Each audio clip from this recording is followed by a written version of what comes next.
republic for which it stands, one nation, under God, indivisible, with liberty and justice for all.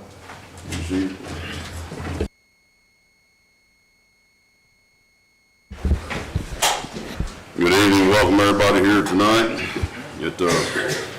We got a running bet. I've already lost the first one.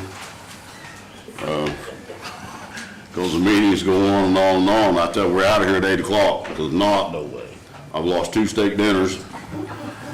I'm gonna have to borrow some money on somebody to get them paid anyway. No, so all 3 commissioners are present. We have 2 council members. Glad that they could join us. Approval of the minutes. Commissioner, you have the minutes in front of you. I've done read through them. Anybody have any questions about the minutes? Nope. I'll make a motion we approve the minutes. I second. All in favor? Aye. Aye. I abstained for I was not here. Thank you. 2-0, 2-1 abstention. And gentlemen, if you don't mind, we sign all this stuff after this is over so we can get through. Is that okay with everybody? I'm good with that. Okay, Lowell Financial Funds Report. Ms. Reeves? Copy of your financial report in Yes. front of you, except for I had to borrow Dave's. Quite all right. Your new cash balance with the general funds, $5,317,851. That includes the claims that you will be approving tonight, Thank you. as well as all the other fund numbers that are in there. We also have in front of you a blue sheet of paper, which is the treasurer's monthly report. If you have any questions, ask Shelley. That's that solves that pretty quick, don't it? Awesome. Commissioners, you have any questions over the financial report? I have none. I don't have any. Thank you. No, none. Anything else, Sheila, on that? Old business, Human Resources Administrator. We're in the process. What? Oh, claims, well, told you I don't know everything, so. Claims and payroll. I got it. That's it. Excuse me out there, public. I'm new at this, so got to back up a little bit. Payroll, regular claims and out-of-cycle claims. The payroll was $319,714.09. Regular claims, $268,592.02. Out-of-cycle claims, $9,730.66. Total payroll and claims is $598,033.77. I'll make a motion to pay the claims, payroll and claims. I'll second that. Sorry. Second, McGarry. All in favor? Aye. Aye. Moving right along here. Old business, Human Resources Administrator, jail project, and radio project updates. The commissioners as well as the council have been involved in some discussions about hiring a Human Resources Administrator.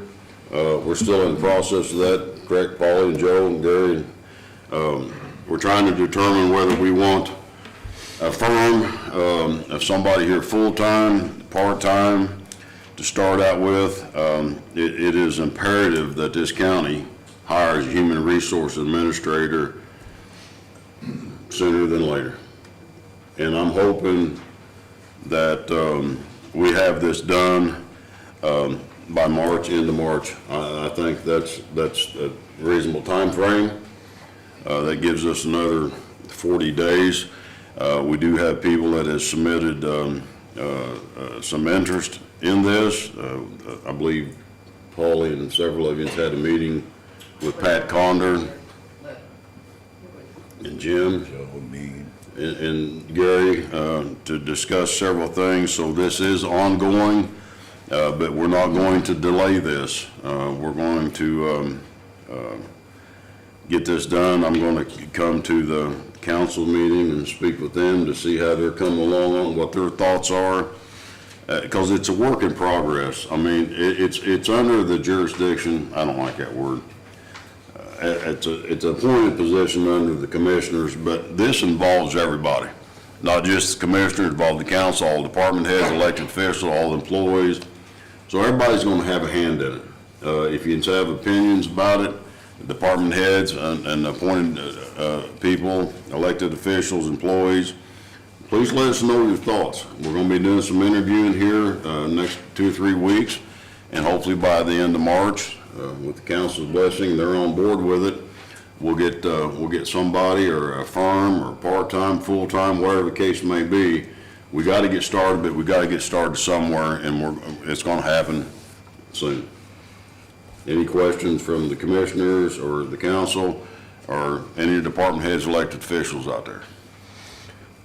Man, this is great. We'll be out here by 7:30. I'm gonna make a real quick comment, because I want to be out of here by, 7:59.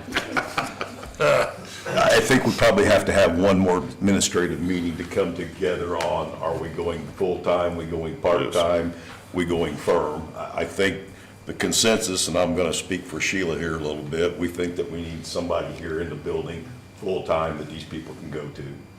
Part-time doesn't give us any better than what we have now.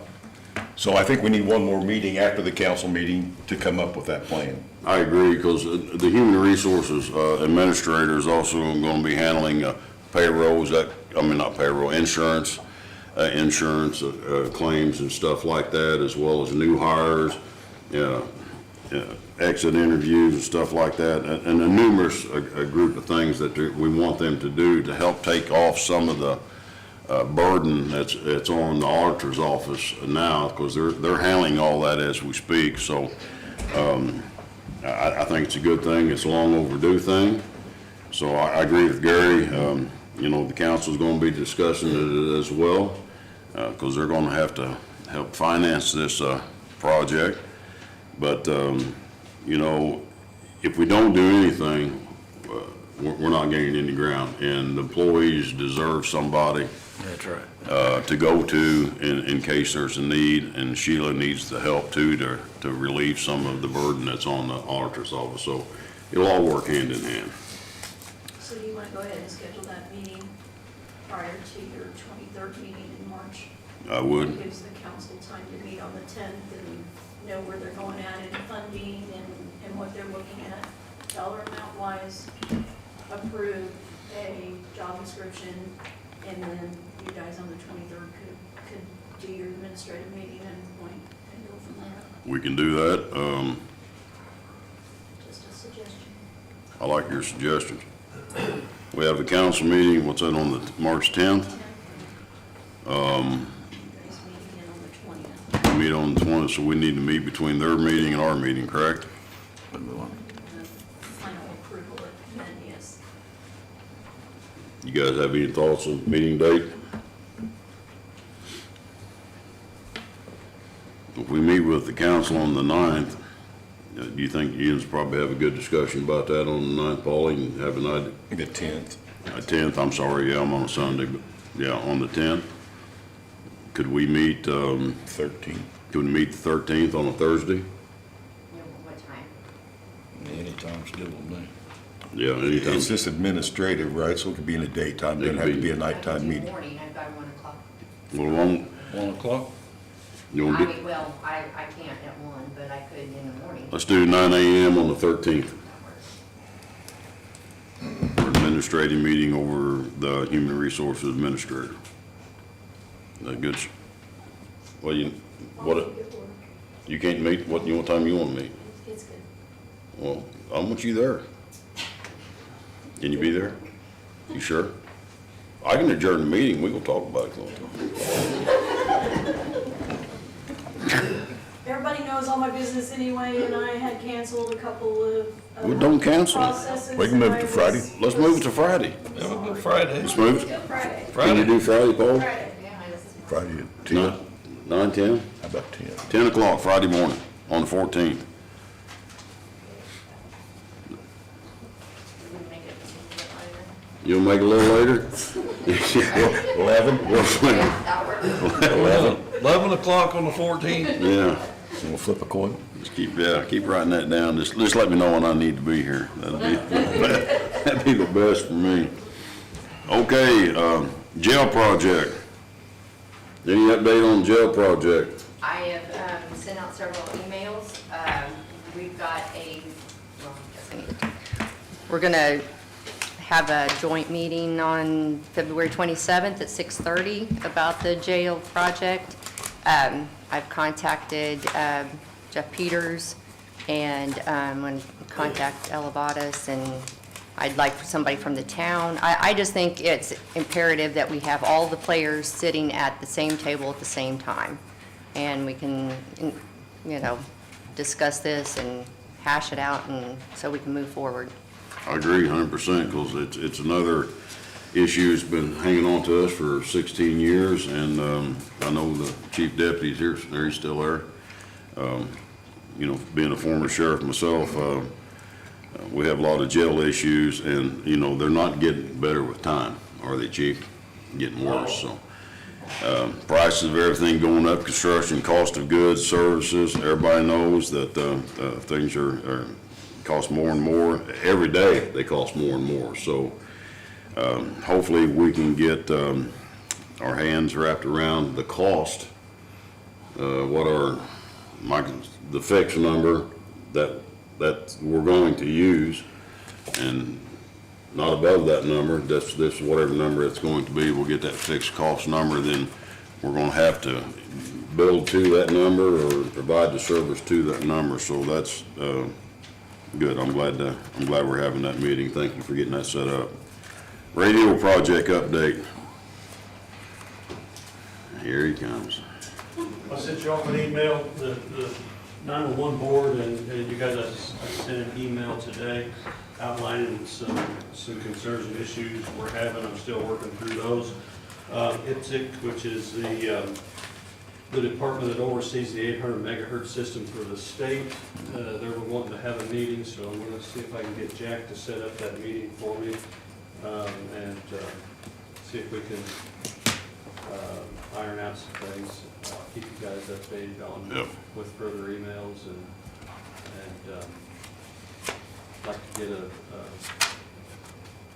another meeting with some key players and the 911 board, and kind of map out a direction for the whole project.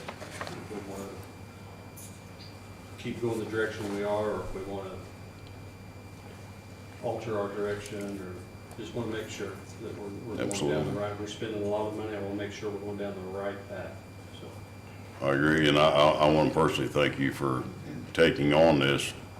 It's not that you don't have enough on your plate the way it is, but That's for sure. I'll be honest with you, I'm glad you took it on. I know Jack and White and Chief Deputy Miller threw you under the bus to make you take this project on, but I'm glad you took it on, because you have uncovered some stuff that I'm glad got uncovered.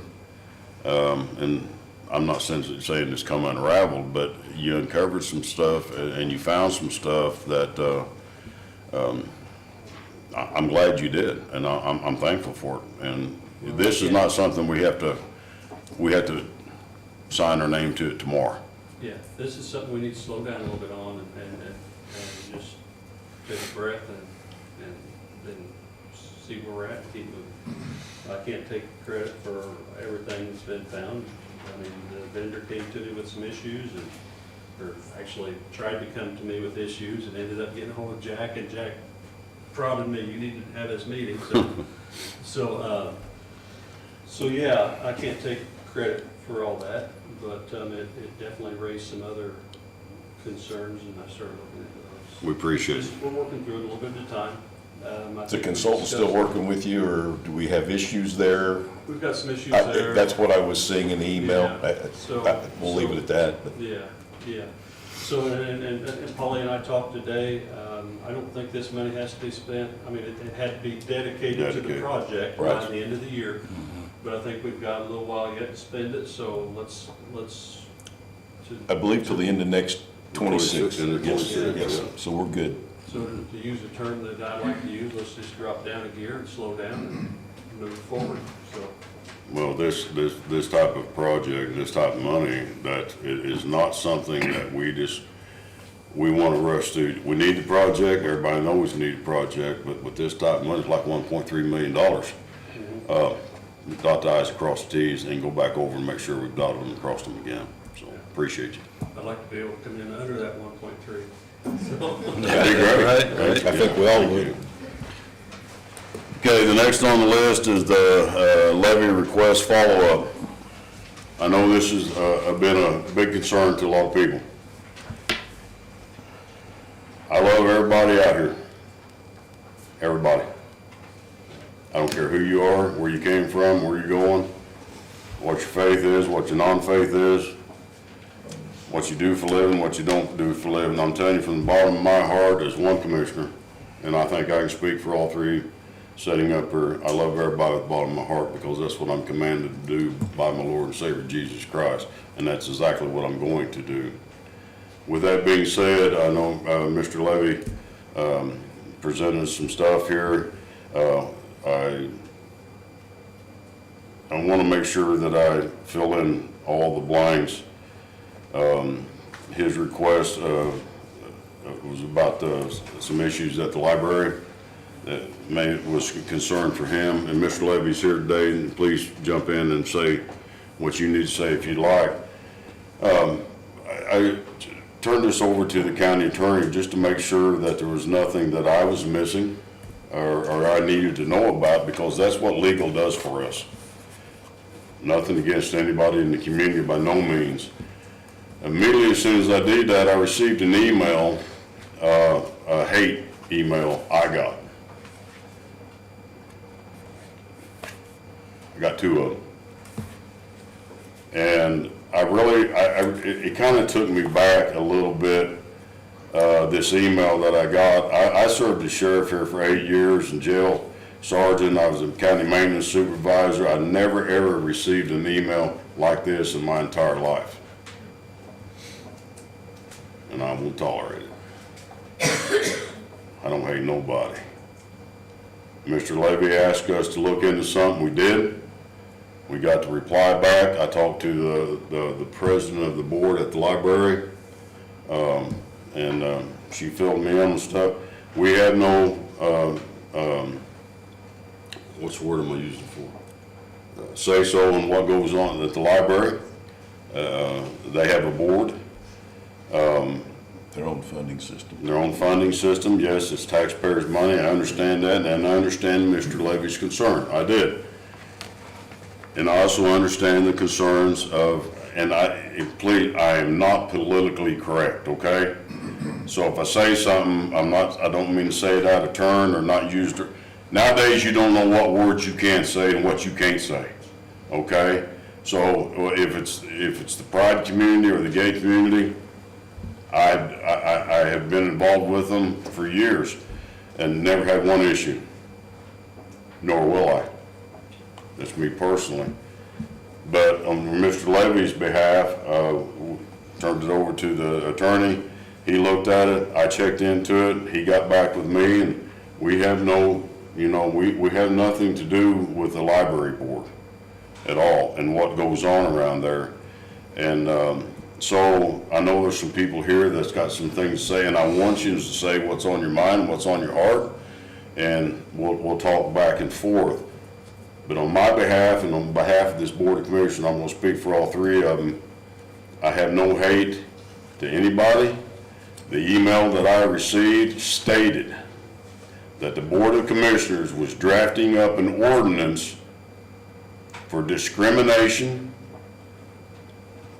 against the gay community, against other community people, and that I had no right as a commissioner to tell people that I followed God.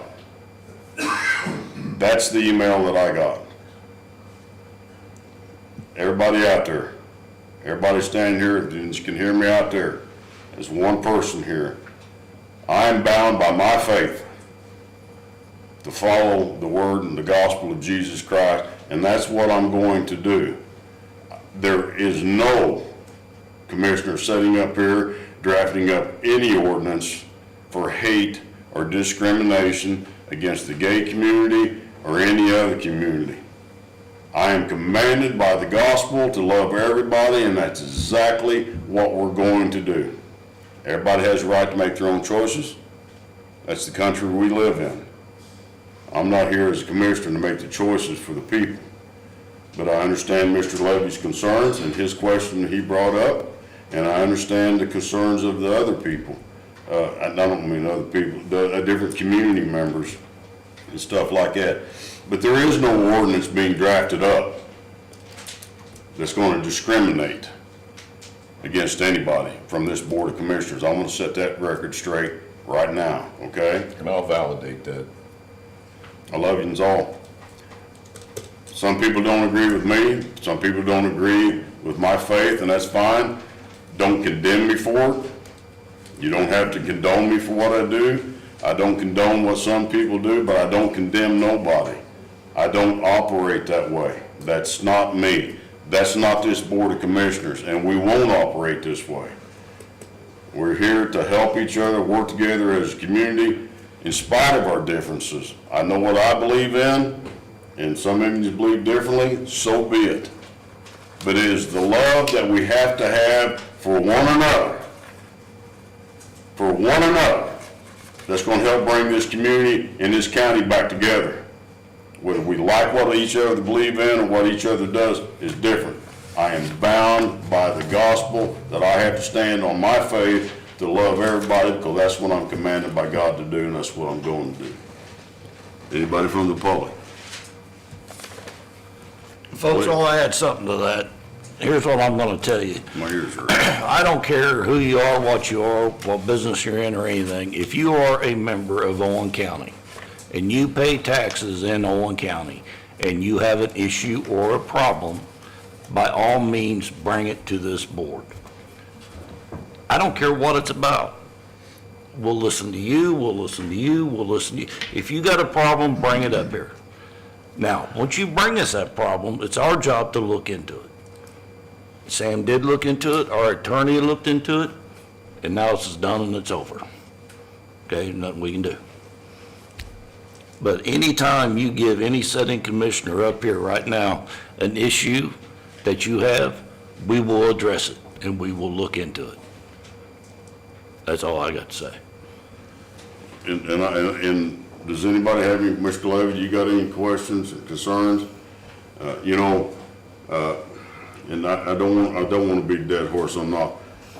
Me and Brett, we've known each other the biggest part of our lives. I love him like a brother, because he's like a brother to me. Some people don't like Brett. That's okay. Some people don't like me. That's okay too. But I love everybody. That's from my heart.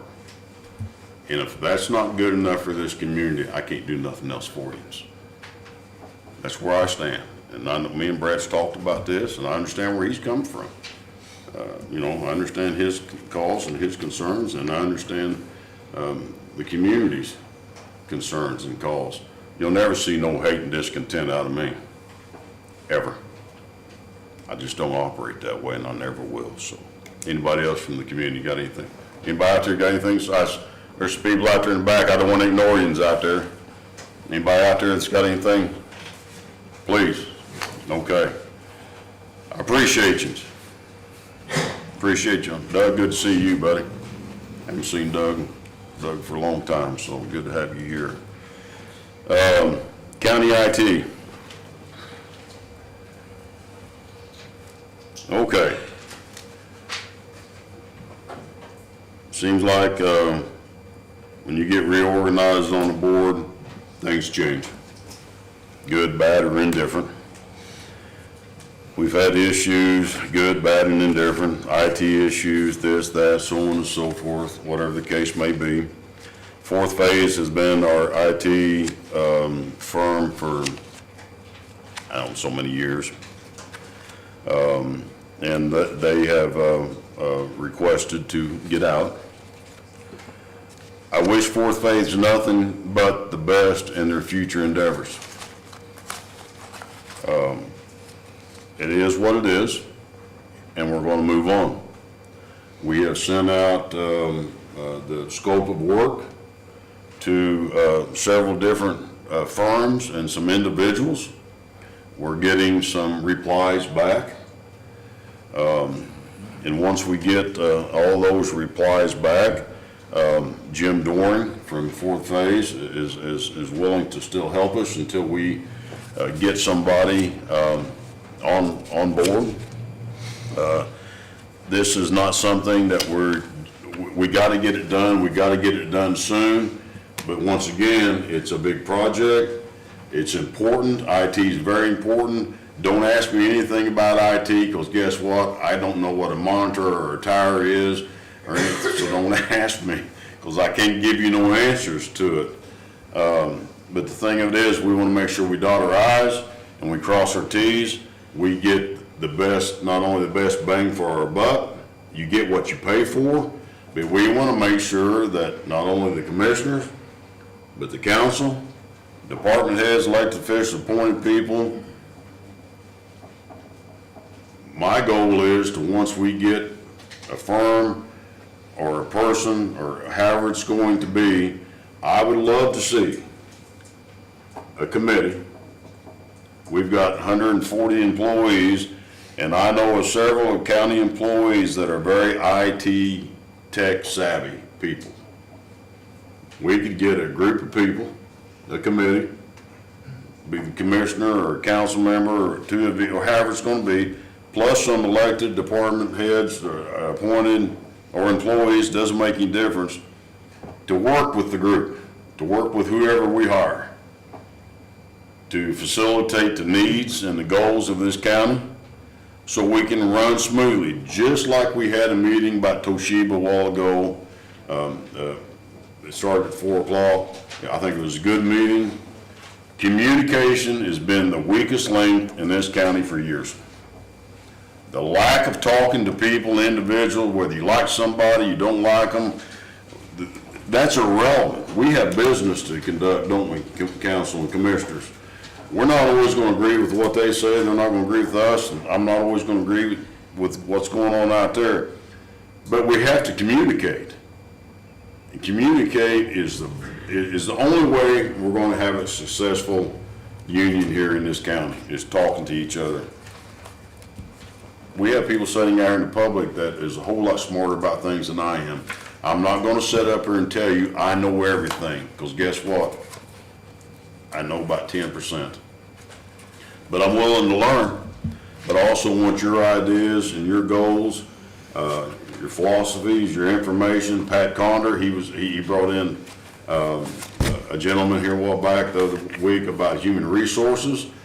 Pat Conder is a taxpayer and citizen. He's not an elected official. He's not an appointed person. He's a concerned citizen that had some information for this county, which was extremely beneficial. That's what we need from the taxpayers. You got something that's going to help us, please bring it to us. Because these three guys sitting right here, we don't have all the answers for everything going on out in the county. I'm not going to pretend that I do.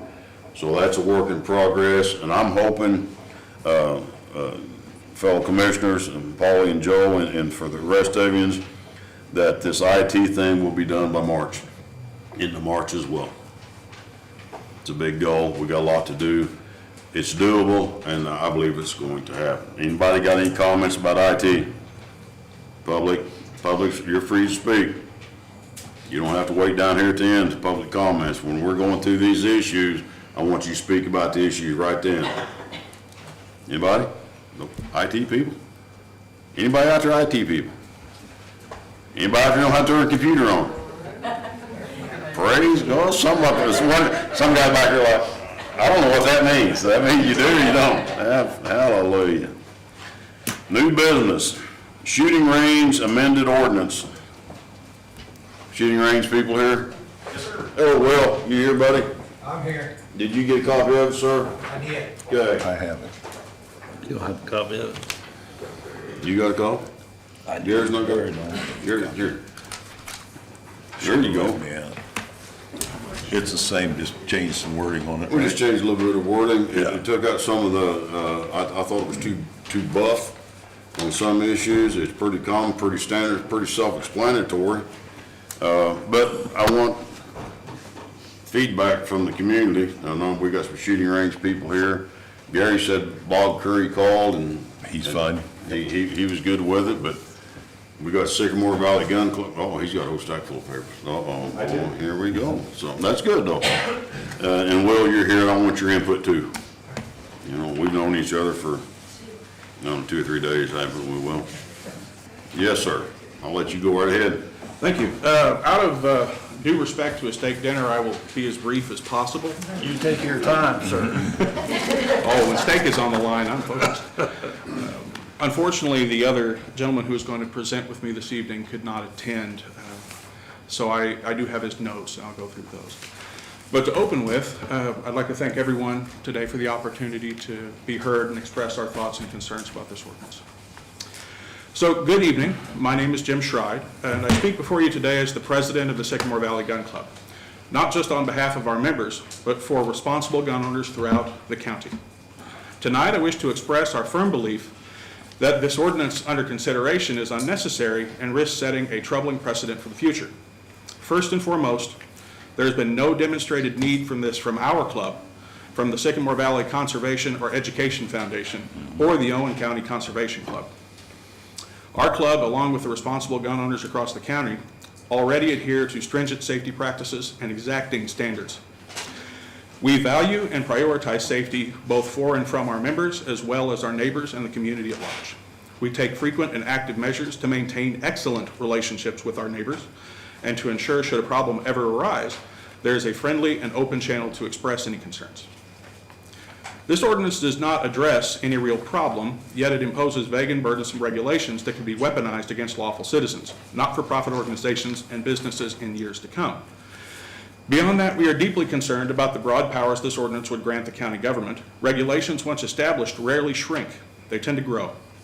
If passed, this ordinance creates a mechanism that could be expanded, reinterpreted, or misused in ways that infringe upon the rights of law-abiding citizens, both now and in the future.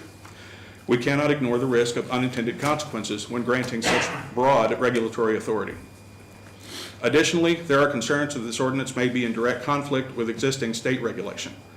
Firearms laws in our state are carefully structured to ensure both public safety and the preservation of fundamental rights. If this ordinance contradicts those protections, it can involve costly legal challenges, an avoidable burden on both the county and its taxpayers. In a moment, I will go over the notes as presented by our absent guest today. He is a subject matter expert. I am not, so I can only read it off, and then he can, we can follow up with him later. But before I turn this over, I'd like to urge this commission, I'd like to urge the council and the citizens of the county to carefully consider the long-term implications of what is being proposed today. This ordinance is a solution in search of a problem, and in the process, it opens the door to government overreach, uncertainty, and abuses. I respectfully ask, on behalf of myself and the club, that you reject this measure in its entirety in favor of preserving the freedoms, responsibilities, and legal protections that our community already upholds. So, other member couldn't speak today. This was going to be his portion of it, but he has some expertise in this, and I'd like to share his concerns. 3 areas of discussion. This proposed ordinance violates Indiana law. It violates the 2nd and 14th Amendments of the U.S. Constitution and Section 32 of the Indiana State Constitution. The County Commission is in the wrong forum to address what is the wrong forum to address what in essence is a private dispute, and the Commission already has the tools it needs to address those problems. The member made a search of ordinances of Lake, Allen, Vigo, Vanderburgh, Marion, and Monroe counties to show there is no similar ordinance regulating shooting facilities. One possible explanation is the state of Indiana has a statute prohibiting local governments from regulating firearms. That statute is IC 35-47-11.1. The proposed ordinance specifically states it regulates shooting activities. The 7th Circuit Court of Appeals has held that the Second Amendment necessarily includes the right to practice and become or remain proficient in the use of firearms. I provided some of you with copies of that appeal. I apologize that it's in tiny print. That's fine. Yeah, I only have so much paper. You will find that attachment to be Ezell versus City of Chicago. Final outcome was the court struck down a city ordinance outlawing shooting ranges in the city. Looking at IC 35-47-11.1, courts have stated that the statute is for protection of rights and is to be given favored status. We believe that means the courts will construe statute liberally in favor of firearms activities. The statute gives a right to those affected by an ordinance regulating firearms to challenge the ordinance in court. If successful, and this is the important bit, the affected person is entitled to the court costs and attorney fees. The affected person is also entitled to an amount of 3 times his or her attorney's fees.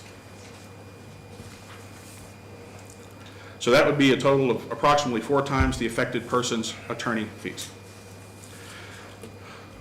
Section 3, the proposed ordinance is unconstitutional. It would have a chilling effect on the members and guests at the Sycamore Valley Gun Club in the exercise of their rights to practice and maintain proficiency with firearms. Under this ordinance, club members would have to worry every time they were shooting that any round that might ricochet or leave the club property could lead to issues. The ordinance makes a person in the club absolutely liable under such circumstances. Taken to its logical conclusion, upon hearing a ricochet, a shooter would have to stop shooting, report the ricochet to the club, which would then shut the range down in its entirety until the unsafe building board gave the approval to reopen it. It appears in order to comply with the ordinance, the shooter in the club would have to self-report. Some problems with that is there is no requirement of a harm to be caused by that wayward projectile. No requirement of a complaint, no standard of proof that a projectile left the property, no standards adopted as to what constitutes a safe range for reopening once the range is shut down. The NRA has published a book on safe range operation, which I'll add my comment in here, was heavily consulted when the range was built. Safety was the foremost concern. So therefore, whether a range is allowed to reopen and under what circumstances is left to the potential whim and caprice of a board member and the unsafe building board. The issues underlying the proposed ordinance are a private dispute. Moving on to section 4. Private disputes should be resolved in a court of law where a judge can fashion a remedy specific to the people involved. Legislation like this ordinance, one at issue, is designed to address a problem affecting the general public. The problems with the archery range, which led to this, are not one affecting the general public, only the landowners adjacent to the range. We believe the proposed ordinance casts too wide of a net. Last page, folks, I'm working on your steak. That's fine. Take your time. Therefore, a person who lives by that range that may be getting hit with projectiles could ask the county prosecutor to file charges against the range owner or shooter. The county already has the legal authority to address situations like the archery range or precision gun range. These situations probably constitute a public nuisance under Indiana law. The nuisance statute authorizes a county attorney to file suit to stop a nuisance. He has provided a definition of the nuisance, which is whatever is injurious to health, indecent, offensive to the senses, or an obstruction to the free use of property. So essentially, to interfere with the comfortable enjoyment of one's life or property is a nuisance and the subject of an action. So therefore, there is no need for this ordinance, as the county already has the authority to stop the landowner from allowing arrows to be shot on their other property. In fact, the county can recoup fees and costs if the archery range owner was found to defend the case on frivolous grounds. The proposed ordinance also makes it a violation to shoot projectile across the roadway. That's already illegal. In closing, if you feel you must address the dispute between the archery range and the adjacent property owner, you can always pass an ordinance regulating the archery range, as that does not implicate IC 35-47-11.1. That statute only protects firearms, not bows and arrows. If you are still considering this ordinance after tonight, we would urge that you suggest forming a committee to investigate this matter further, take public comment, and make recommendation to the commission on how to address the issue going forward. That concludes the comments from our member who has some skills in these areas. To close, I would like to remind the folks who know and inform those that don't. This is a very serious matter for us, and we respect the rights and privileges of other people and the right for them to be safe and secure in their homes and properties. Our facility was constructed with that in mind, paramount, the safe, long-term operation of a responsible shooting facility for responsible gun owners. To my knowledge, we have never had a complaint. We opened our facility in, I want to say 2000, which was before my time with the club. 0 safety concerns have been brought to us. 0 accidents or injuries or damage to property related to anything we've done have been brought or reported or discovered by us. So you may, from that alone, see why this is such a a passionate subject for us. And if you are familiar with the history of gun clubs across the country, people will exploit and manipulate a well-meaning regulation, such as the rules that you propose today, for personal profiteering, land ownership, what have you. They just don't like them there. They want them gone because they want the ground for something else. And there are any number of other reasons, which I won't begin to speculate on today, that, I don't know why bad people do bad things. But we feel this puts us in a very awkward position. We wish to remain in compliance with county regulation, with state law, and stay in the good graces of our friends and our neighbors. And this is where we stand today. We're kind of frustrated and confused, and we just disagree completely. Oh, I understand. No, we're not, I appreciate you coming. I appreciate all this. The other gentleman has some legal expertise, so I'm afraid if there's That's any fine. questions on that, I can't answer. Yeah. Legal for me is computers for you. Commissioner, go ahead, want to say something? I'll just speak briefly. We've been down this road before. We had a gun range out on 43, had all kinds of issues, had a homes hit out there. This is all about the safety of the citizens. We got a gentleman sitting back there that owns a campground that, it's not a private issue, that's a public issue when you have residents out there renting campsites. So the gun range in question, sir, forgive me for interrupting, but didn't they build their rifle range, which was the source of the issues? There was some problems with it. Yeah, and we dealt with it. that was not approved by the county to build. Exactly.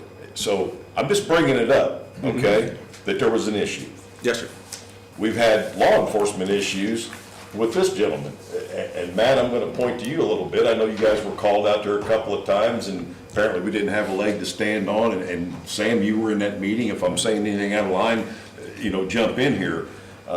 Public safety is number one. We are definitely a gun community. There's probably not a person in this room that doesn't own a gun. I'd have a hard time believing that they didn't. But I just want to make sure we're doing the right thing. The county itself is in the process of the approval from IDEM to put a shooting range for the sheriff department or the police department, whoever wants to use it, not public, out at the landfill. I know Sam was out there checking on it here a while back. We want to make sure that that's safe for our citizens. So that's what I have to say. It's all about safety of the citizens. It is. Yes, sir. I think I have a copy of that NRI range manual. I can loan it to you if you'd like to review and see how That the county would be range for lines legal, up. not me. Ah, okay. I agree with what you're saying. I agree, and I agree with what me and Will, we go back. We are we're a gun-loving community.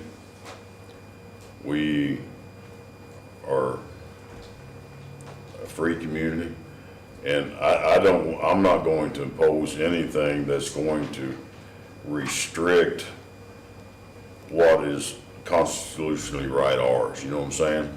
Now, this was drafted up. Is this the copy that you got, sir? That we?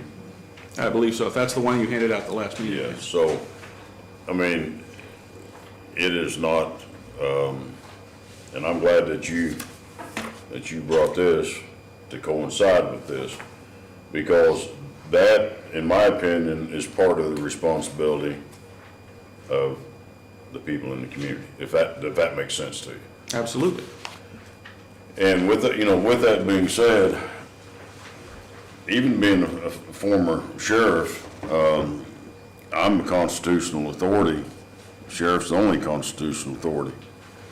And I don't want to take away any rights from the gun clubs, people shooting at their homes, target practicing. That's not what I want to do at all, and I don't think any of these commissioners here. Public safety is number one, and we have to address that on our small part of that window, you know what I'm saying? If that makes sense. We only have a small part of that window. But I agree with what you're saying, because you brought up a few good things, that it's violating this and this and this, and to be honest with you, I can't tell you what it might be violating, what might not be, and I'm not gonna sit there and tell you that I could.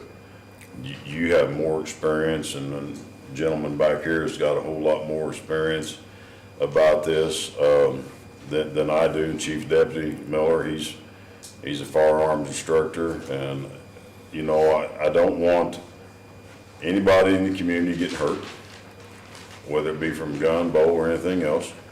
Don't want neighbors being hurt or anything like that, so, but you bring up some good points, and I'm not gonna sit there and pass something tonight, or I'm not gonna ask for it to be passed tonight, because to be honest with you, I'm gonna have to look into some stuff myself, if that makes sense. Absolutely. I'm in the same boat. As I said previously, I'm no legal expert. I can't even I'm not, yeah. pretend to be. But, you know, this is from a reputable guy who is Sure. retired and came to, I believe I spoke with this gentleman. he may have. He's, I spoke with him. I think of him as a enthusiastic communicator. So, Yeah, because he spoke like way over my head. yeah. And I told him, I'm 6'1", or almost 6'2". I said, could you come down to about 5'10" level a little bit? But, so, what I would like to do, commissioners, public, Will wants everybody safe. I know that. I talked to the lady from the archery range. She wants everybody safe. You want everybody safe. Conservation Club wants everybody safe. I think we need to, and this is just my personal opinion, because I'm not a legal expert, by no means, I am not gonna take away the constitutional rights of anybody. No. I won't. I won't step on the constitutional rights of anybody. And if I am, then I have to back up and regroup and say, wait a minute, now maybe I'm stepping on people's constitutional rights. That'll not be from me, but with that being said, I want to take what you presented and this, and I want to sort through it. I think we need to have, I think it'd be great if we had what I would call a, I don't know, town hall meeting or group meeting or public meeting to bring the gun clubs, Will and his concerns, our concerns, anybody that wants to, so we can come together as a community and say, this is what works for Owen County. Not what works for Monroe County or any other county, but what works for the people of Owen County to make it work. Is that fair, or Well, maybe I'm not saying it quite? That would seem reasonable, and I appreciate your willingness to open the forum up and get more input than just, you know, the key stakeholders, because all of us that tend to, excuse me, all of us that would potentially fall directly underneath this are going to have passionate opinions. We're going to have feelings and emotions about it that are going to be predictable, and allowing the general public to take time to review this and form contents is fine. I would caution you, though, that while the club will absolutely adhere to any law or regulation that is on the books, look through those notes, and if an agency were to challenge those and if they were to be struck down, there could potentially be a fairly hefty burden placed on the county. Oh, absolutely. And that sort of shocked me when I was brought up to speed on that. I had no idea that was even a thing. That's where the decision was made for us. Like, we need to come forward and, you know, it previously had been, well, let's go along, get along. We understand why this is being discussed. I don't understand why. To me, it's a civil matter, okay? I don't know why we have to make more laws for laws that we already have. It makes no sense to me. I want to know why I'm even having to deal with this tonight. I want Okay. to, I agree with you, Dave, It's because absolutely crazy. you and Sam stood in front of the gun club and said the exact same thing. Right. That there, you know, if you follow Indiana code, it should cover this. We should not be That's right, we should. not be To me, I placing think- another undue burden. And my problem with this is the burden of proof falls on the defendant. If you look on your chapter 115 on the shooting ranges, and if it says, okay, it says the county attorney may bring a civil action to enforce this chapter in the Owen Circuit Court. The county is not liable for the costs of such an action. Such costs are to be paid by the violator. And that means that you are guilty until you prove your innocence. And that's not right. And that's not the way our law goes.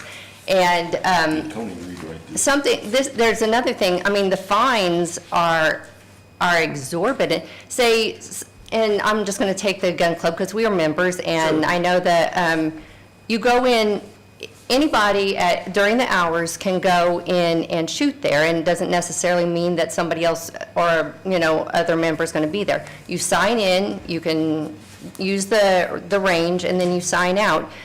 If somebody, that range, I've been involved with that for many, many years, and it is as safe as you're gonna ever get. Oh, I agree. But if you say you get a member there that, shoots straight up in the air or whatever, and somehow it gets off, not only is that member, liable, but the gun club the gun club itself is gonna have a $2,000 fine.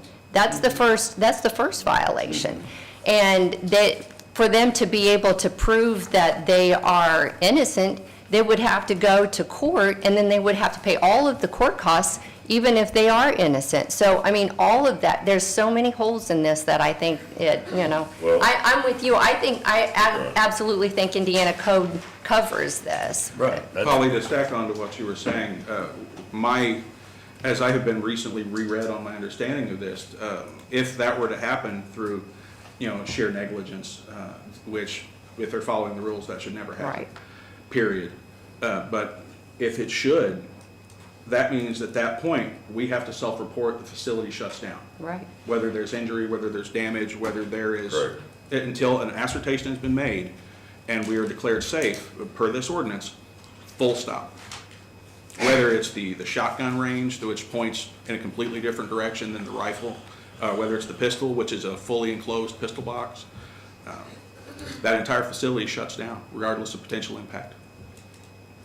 And another thing, this talks about when, say, a new shooting range is, and I'm not sure what happened with the other one, but this says that the county can be involved with the construction of a shooting range. If the county is involved with the construction of a shooting range and you deem it safe, then why would this need to be?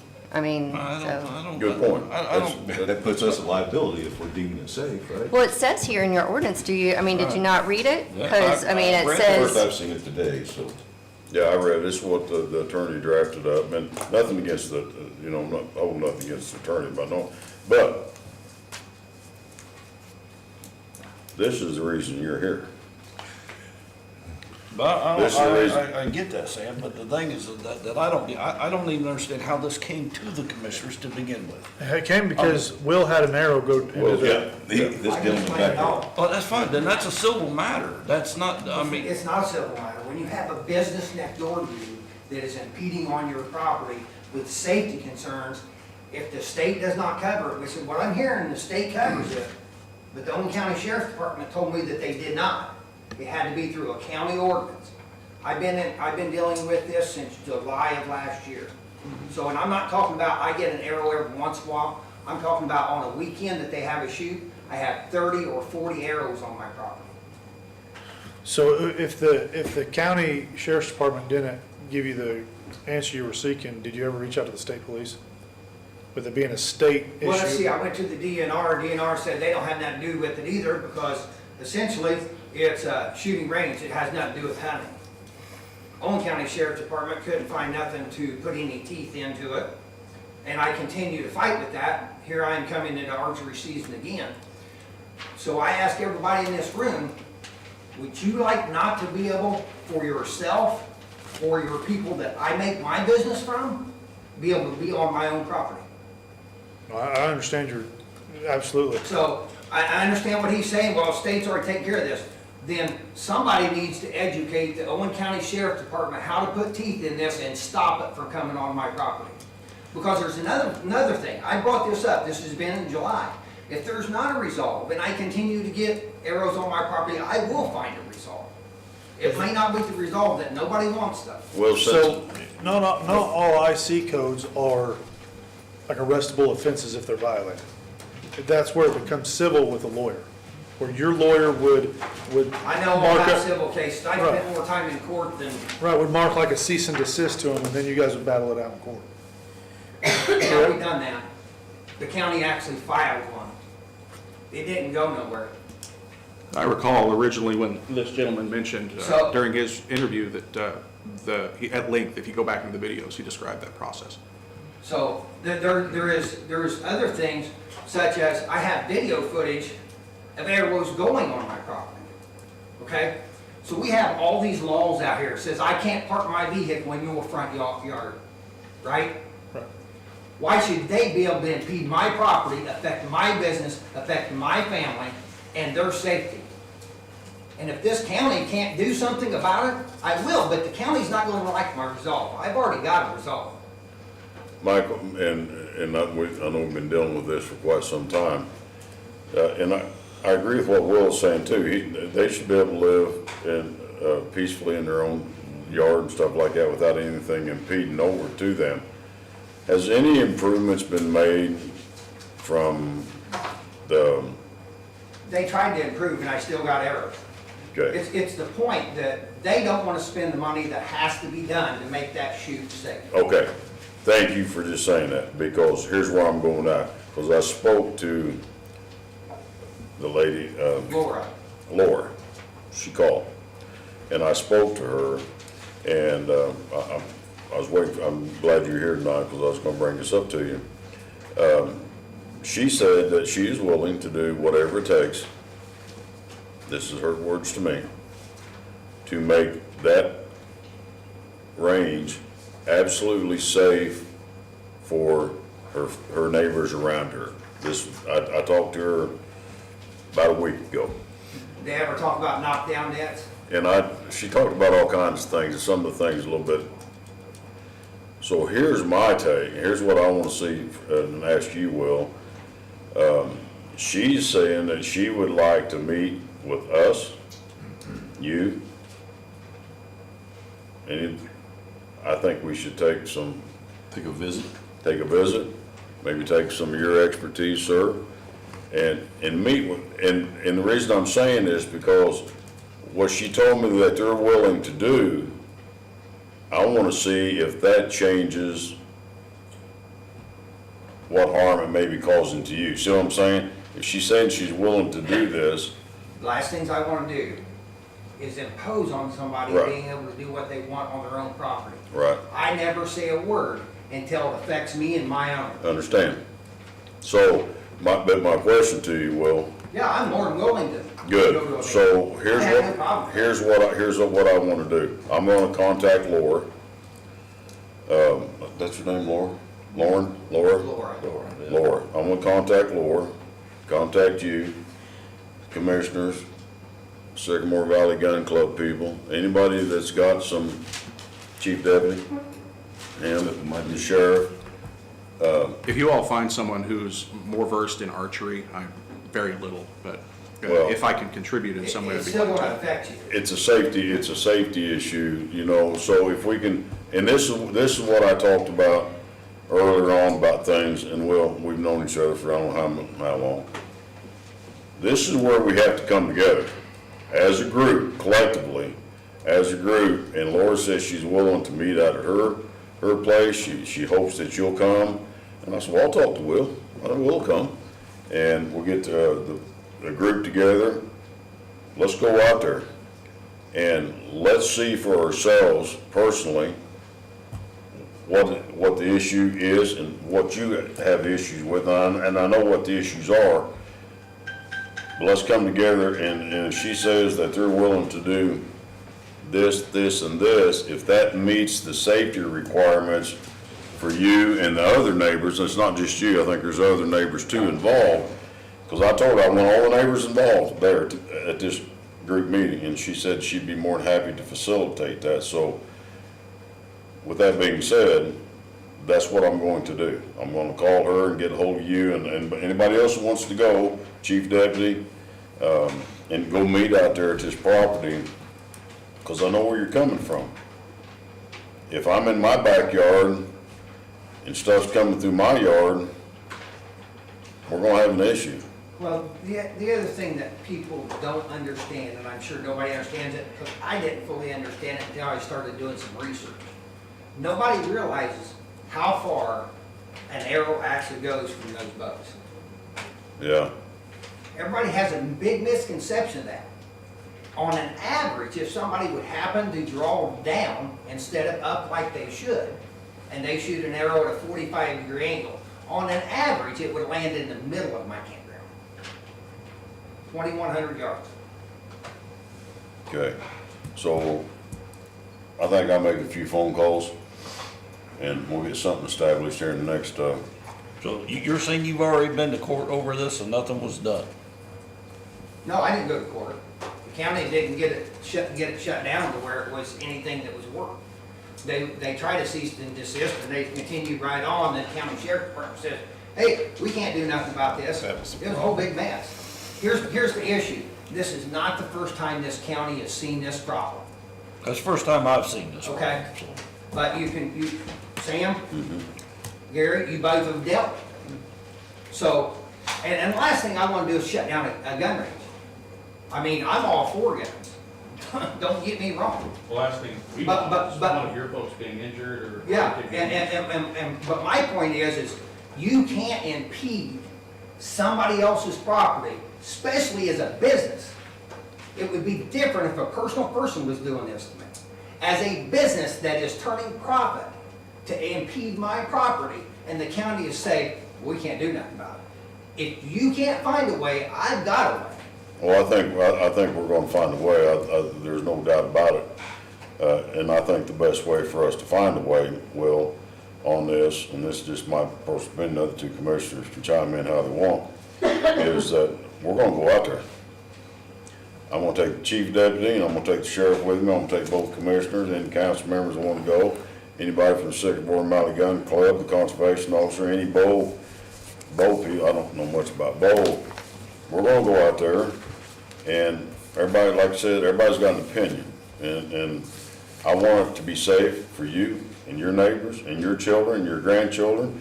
I want them to have a business to operate off of, because I'm like you, I don't want to I'm not shutting any.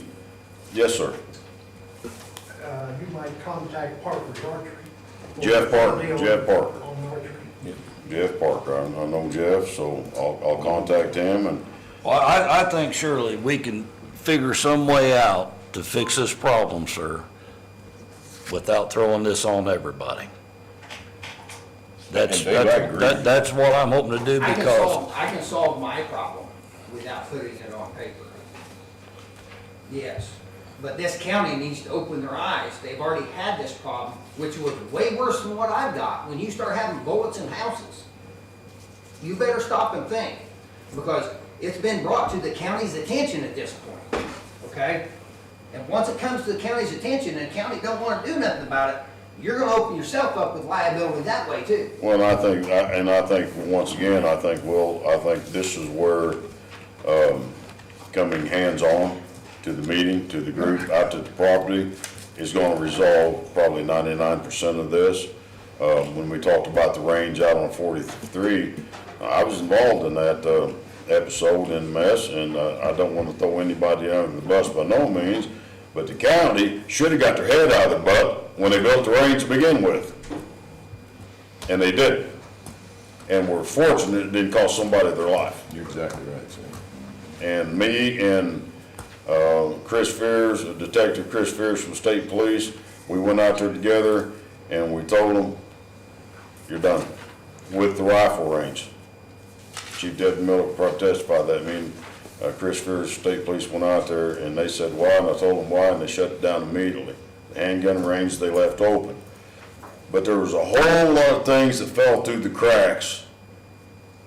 The simple reason that fell through the cracks is because people didn't want to come together and have a joint conversation, face to face. They wanted to text, email, phone calls. It doesn't work. Never has, never will. So let's get a meeting together. We'll come out there. I'll give it to you. I'll call Laura tomorrow. And you leaving, Joe? Yeah, Ain't mad, are you? no, they need me at work. All right, buddy. How about, let's do that. As far as this ordinance is tabled until further notice. Everyone, I'd like to thank you for your time today and the opportunity to present. I'm glad you came down, but I really am. And I will have to say one thing, in the 8 years that I was sheriff, I never had to go down there on a complaint, That's Ever. nice to hear. ever. I think all we care about here is the safety of our citizens. Safety. Yep. Okay. Boy, I tell you what, I'm gonna get out of 8 o'clock. I'm getting my steak dinner. I'll buy it. Planning, Kevin Cooper. Kevin Cooper here. He was out there. Where's that at? I had it in front of me, but for the love. He's gone? already? Subdivision control ordinance. Oh, I gave you. I had all my stuff in order, and I gave it to you. What happened? Kevin, how are you? Good, how are you guys? Blessed for an old fat guy. I'm good. Keep busy out I there. don't know how Yeah. to even address this. Do you, You guys got me right in the middle of the good subjects here, huh? now, we're just, so stay with me, Kevin. Gary, you've been through this, more times than I have. And public, please excuse me, because I really don't know everything that's going on, so I'm trying to get in tuned. This is just a request to rezone, reclassify, is that correct, Kevin? Yes, For, residential, single-family homes, correct? correct. And basically, Kevin, and please correct me if I'm wrong, that you've took a parcel of land, you divided it off, went to the planning commission, and they found it favorable for you to rezone, reclassify some property so you can build 3 homes? Well, at this point, we're looking for the rezone, and then we'll have to go through the process to split that up into Okay. 3. I mean, whether that be 1, 2, or 3, depending on what the favor is later. So tonight, we're just here to grant the findings of the plan commission to rezone his property. Is that correct, Sheila? Am I saying it right? You are, Sam, other than we're just moving it from business, up, which is at the top, if you see it there. Yes, We're okay. moving it from business to residential, single family. Okay. Just make sure that that's. Clue me in, yeah. Yeah, you're good. So, Gary, what's your findings on this? You've been through more of these than I have. It looks like a very favorable finding from the planning commission. Everyone in attendance voted in favor of. This is in my district, and I know exactly where it's at, and it's a huge improvement to the property out there, so I personally am in favor. Mr. Rist, I read through it, I don't have an issue with it. somebody get a motion going. I don't want to make all the I'll motions. make a motion that President Hobbs signs the Good rezone. I have a second. All in favor? Aye. Aye. Now, so this is one I signed first, right, Sheila? Now, this one here, That's an actual ordinance. this is the ordinance. Do I have to read the ordinance? Oh, here we go. There goes my steak dinner. You gotta laugh, people. You gotta laugh, keep from crying, okay?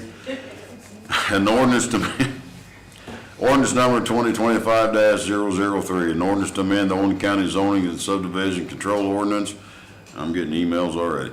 Now therefore be ordained by the Board of Commissioners of Owen County, Indiana. Section 1, the Owen County zoning subdivision control ordinance as amended is hereby amended to rezone the following described real estate situated in Montgomery Township, Owen County, Indiana, and more commonly known as 4538 Country Club Road, Spencer, Indiana 47460. Property address the same. General location 5 miles northeast of the courthouse. Parcel number 60-07-27-460.00-024. The above described real estate should be, and the same is hereby rezoned from commercial to residential single family. Correct, Kevin? Correct.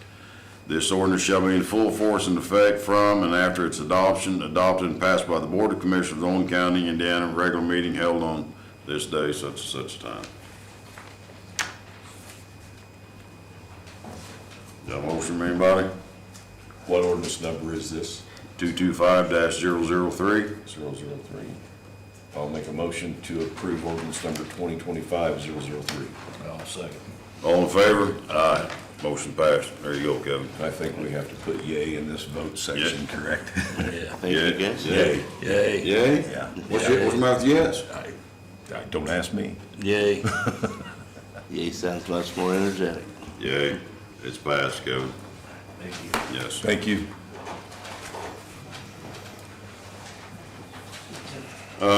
Chief Deputy, Yes, sir. where you at? Oh. I want to bring you on up, please.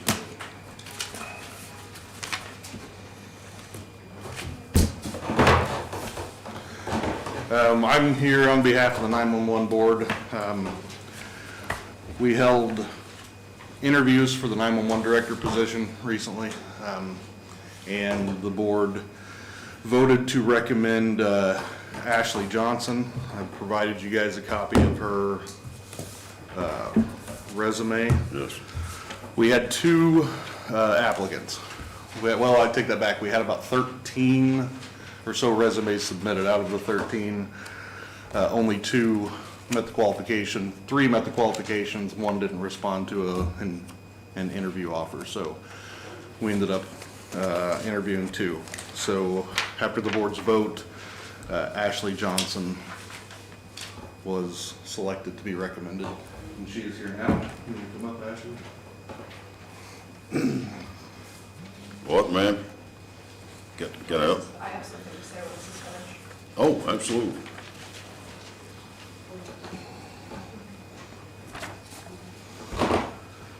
Well, so this was vetted through the advisory board, correct? Yes. Was all members present? Yes. Okay. And, I've read through her profile here, and it seems like you've Pretty impressive. been involved with a lot of stuff. Yes, sir. And, Currently living in Bargersville. I'm sorry, Sam. no, you go ahead. Go Yes. ahead, Gary. Okay. Everything's, So you're planning on commuting for the time being, I'm assuming? yes, sir. Okay. I just received this tonight, so I'm kind of in the dark. I apologize. Well, the reason that we established the advisory board is for things like this. You know, being a former sheriff, I don't know too much about 911 director and dispatching, and I know Lisa's been here with us and helped us a ton, and I want to tell you, thank you. I appreciate it, Lisa. I appreciate what you've done. And I hope you continue to stay with us and stuff, and everything. You know, I know it's sure it's tough, but I have one question for you, man. Yes, sir. You see, fire investigator, 911 communications, police officer, part-time police officer, okay. Police dispatch, communication, emergency medical technician, you know, yes, all kind of stuff. I'm real direct when I ask my questions, okay? So just take no offense, by no means. Not taken. Yeah, because I'm just not real good with my words. Are you planning on staying? I am. And the reason, because we have a significant amount of turnover, you know, and stuff like that, and I was wondering, you know, is, and I'm not politically correct with my words, so I apologize, but, you know, is this I don't want to be a stepping stone to just get into another position, you know, and that's the reason we got the advisory board, you know, they vetted this and through its entirety, and you got a good profile here, and so I'm hoping that this is something that you're planning on staying put. Well, you don't get much higher than director, do you? You don't want to be a commissioner, I don't. No, rest assured. I keep coming back to the 911 system, so, I mean, I've stayed a part-time dispatcher for the last couple of years, even though I have taken full-time positions elsewhere, but I have stuck with it, so Okay. here I am back full-time. Okay. Well, you know, I put my faith in God, and I put my trust in an advisory board to make decisions and bring recommendations to the commissioners, because we're not dispatchers. We're not 911 people. We know a little bit about it, but I don't think it's really our decision, and it's not my decision. I'm going to go with the recommendation of the advisory board to hire Ashley Johnson as the 911 director. What? I'd like to say something just before a decision is made. You say yes? Good evening. For those that may not know me, I'm Melissa Hazelton. I'm here with most of the staff from the 911 Communications Center, along with our current leader, Lisa Griddle.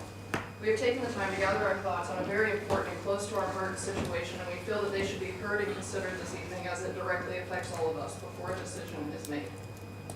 I personally have spent the last 3 years being a dispatcher for Owen County. During those 3 years, I've had 2 different directors. There's also been a portion of that time that we spent not having a director, and we had to handle things accordingly. I've watched the center succeed, but also fall short at times, as we will not put the blame single-handedly on one individual. We want to emphasize just how important the role of being the director of our center actually is, again, before a final decision is made. There are 4 C's in emergency management: communication, coordination, collaboration, and cooperation. As we all know, our 911 director is not your average 9 to 5, Monday through Friday desk job.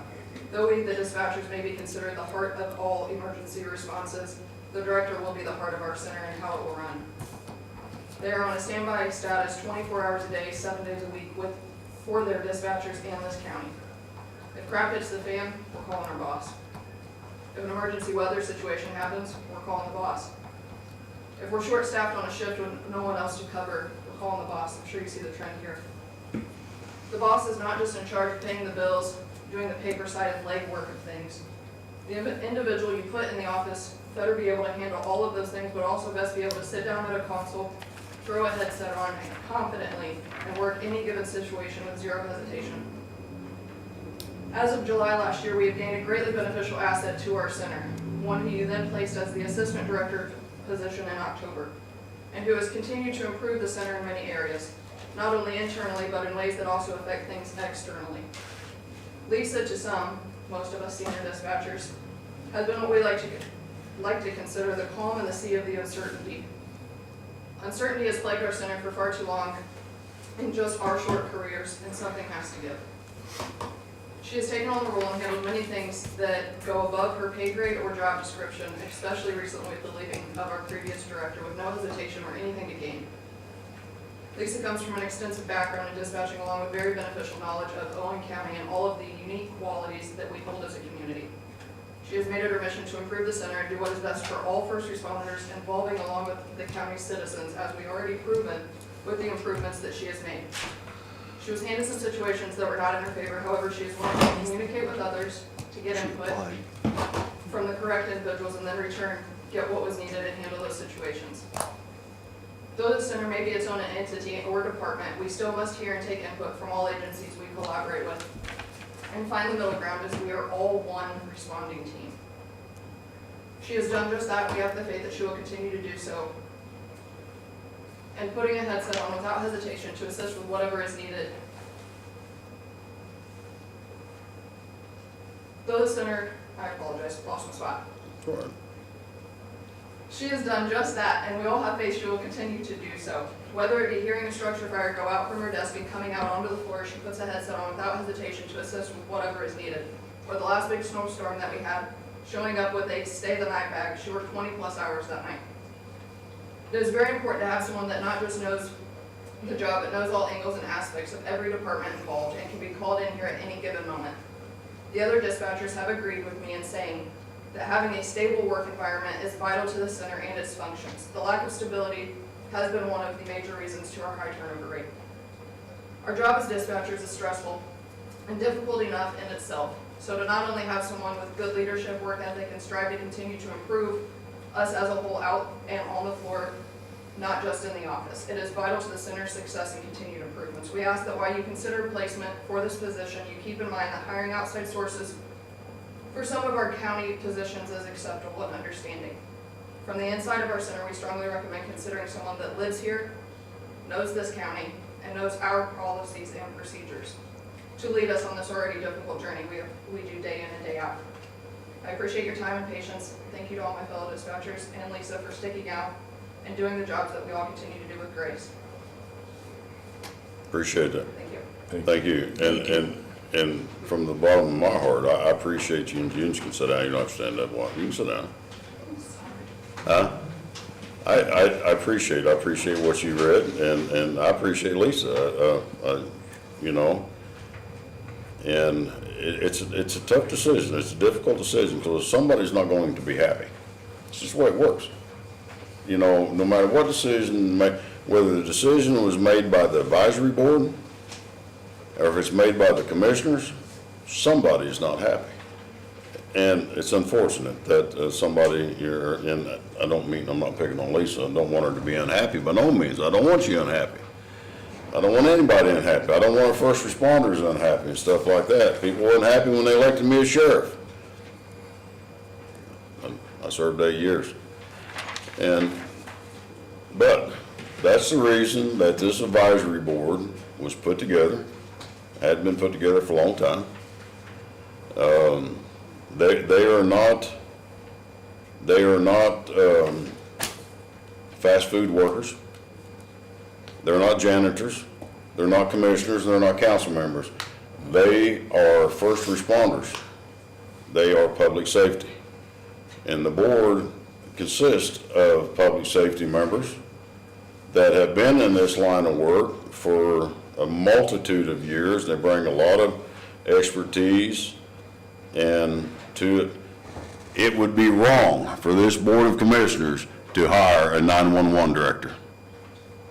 You know why? We don't know nothing about it, other than maybe just this much.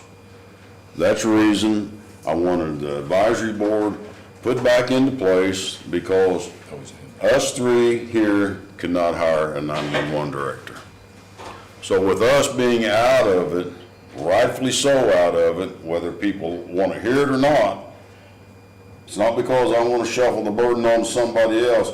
I don't have the expertise to understand what a 911 director does. The advisory board does a whole lot better than the Board of Commissioners do. And which I understand where you come from, and I appreciate all of you dispatchers. I don't know any of you. Well, a couple of you I've known for a while. I appreciate you.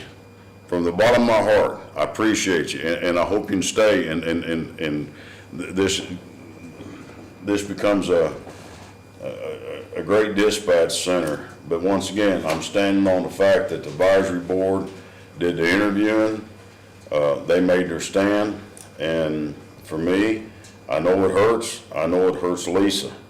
I know it does, and maybe it hurts the 911 staff.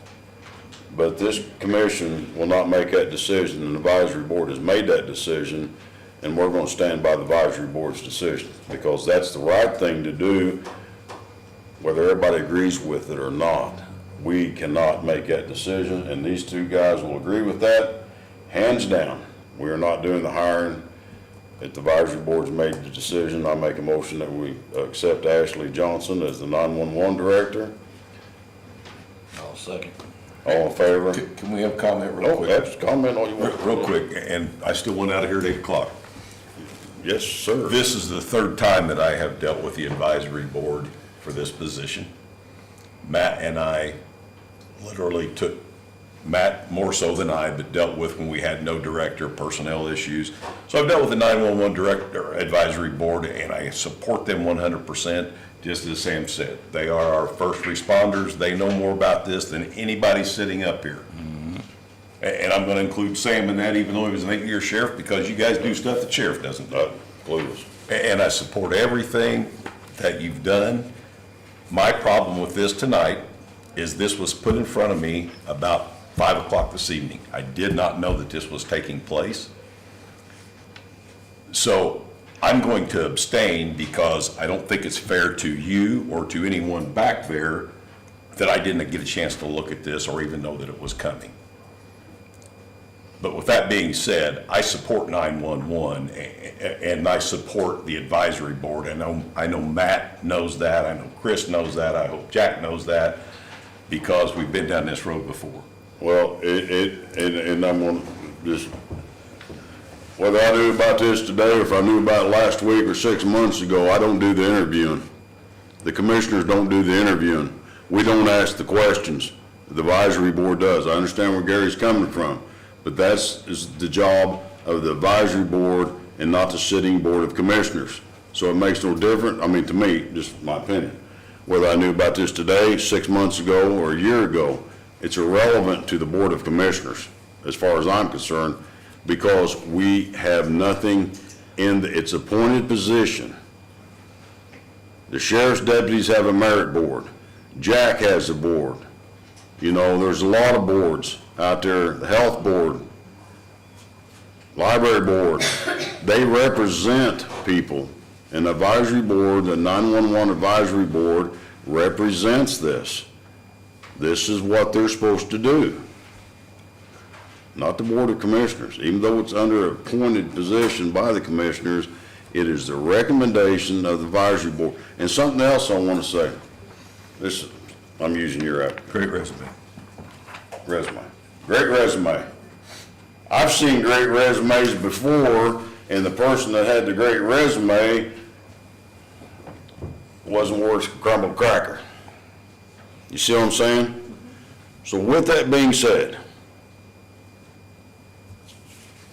I have no idea what kind of job she's going to. Yes. Would the advisory committee be willing to discuss with the dispatchers who this is going to directly affect? Because I understand they're not dispatchers, you guys aren't dispatchers. And, you know, even just hearing from each other in open communication, I'm asking for the opportunity to talk to the advisory board about their recommendation. I'd like to tag on to that, and just to question to you guys, can you refresh me on who all is on this advisory board? Matt Miller, Jack White, Chris Lunsford, Dale Walker, and Ryan Combs. Okay, so it sounds like to me those are members of fire, EMS, and EMA. I don't hear and police. I do not hear a member of the dispatch center. And I will say my experience with Sherry Anderson as our director, she had a wonderful resume. There was a lot of experience that she had. I feared for my job working for her. And there was a lot of lies and a lot of secrets that took place with her, even though she had a beautiful resume. And so I agree with what Stephanie had previously said, that I want this conversation to be open up to the dispatchers who have to work under this position. Well, the one thing about that, and I appreciate what you're saying here, she's on probation for a year. Whoever gets hired, you see what I'm saying? Mm-hmm. And if the advisory board has issues, if the dispatch group has issues, legitimate concerns and issues from the dispatch side of things, they go to the advisory board and report their findings, okay? That's kind of how it works. The dispatch doesn't come to the commissioners and report their findings. We got a problem with Ashley, I'm just using him, apology. You see what I'm saying? The dispatchers need to go to the advisory board and say, look, we got an issue, this or this or this or this, so and so. That's what the advisory board is for. We can't interject ourselves in this, even though it's an appointed position, because it's the advisory board that has made this recommendation. And going back to my point, Sam, and I apologize. In past, me sitting here for a while, once the advisory board picked somebody, they brought them to an interview in an executive session. Chris brought the last one, told us about the advisory. That's what I was used to, so that's why this is a little different for me. Sure. Because a member from the advisory board brought that candidate in front of the commissioners because it was a appointed position. And we had a face-to-face interview, so we kind of knew what we were getting. Didn't take a thing away from the advisory board because there was a member here to represent them. That's all, that's where I'm coming from, that's the only thing. And I understand where Gary's coming from, I totally do, and I appreciate where he's coming from. I could sit here and interview you tonight. I could ask you, but I'm not going to, because that's injustice as far as I'm concerned, because that's what the advisory board has done. They've already done it. They're bringing their recommendation to the Board of Commissioners, and I trust everybody on the advisory board to make, that the decision that they have made has been a decision that's made, well thought through. Whether everybody agrees with the decision or not, if we can't take the faith and trust in our advisory board, who have been in this public safety setting for up to 10 years between them, it wouldn't change my decision. If they would have recommended somebody else to be hired, you know, and I would have thought, don't hire Johnny down the street, wouldn't be who I'd hire. It's not for me to say. That's for the advisory board to say, and they've said it and they made it perfectly clear. And that's where I'm at. I'm gonna stand on the decision of the advisory board to hire Ashley Johnson. I'll second. And again, I support the advisory board, absolutely, have in the past, but due to the circumstance here, I'm just gonna abstain. I understand. Call for a motion. Oh, you made a motion, you voted. All in favor, 2-1 abstention. I want the dispatch out there to know something, okay? I appreciate you, as I do. I know you may not agree with the decision of the advisory board. Lisa, I appreciate you too. You're over there, I see you. I want you to all stay. I don't want to see turmoil. I want you to give Ashley the benefit of the doubt. Maybe it's not your choice. I wasn't a choice commissioner for a lot of people, but I got selected. And I'm gonna do the best job I possibly can, and I expect Ashley Johnson to do the very best job that she can. And if she can't do the very best job that she can, I expect the advisory board to bring it to our attention. And I expect the dispatchers welcome her with an open heart, give her the benefit of the doubt, and see what happens. If it doesn't work and there's issues, take them to your advisory board so they can go over it. And if something happened, not saying anything bad, I just have to use my language here. Then they come to us. See what I'm saying? Does that, I know, the people, do you understand that, or do you, everybody okay with that? Welcome aboard, Ashley. Welcome aboard. Thank you.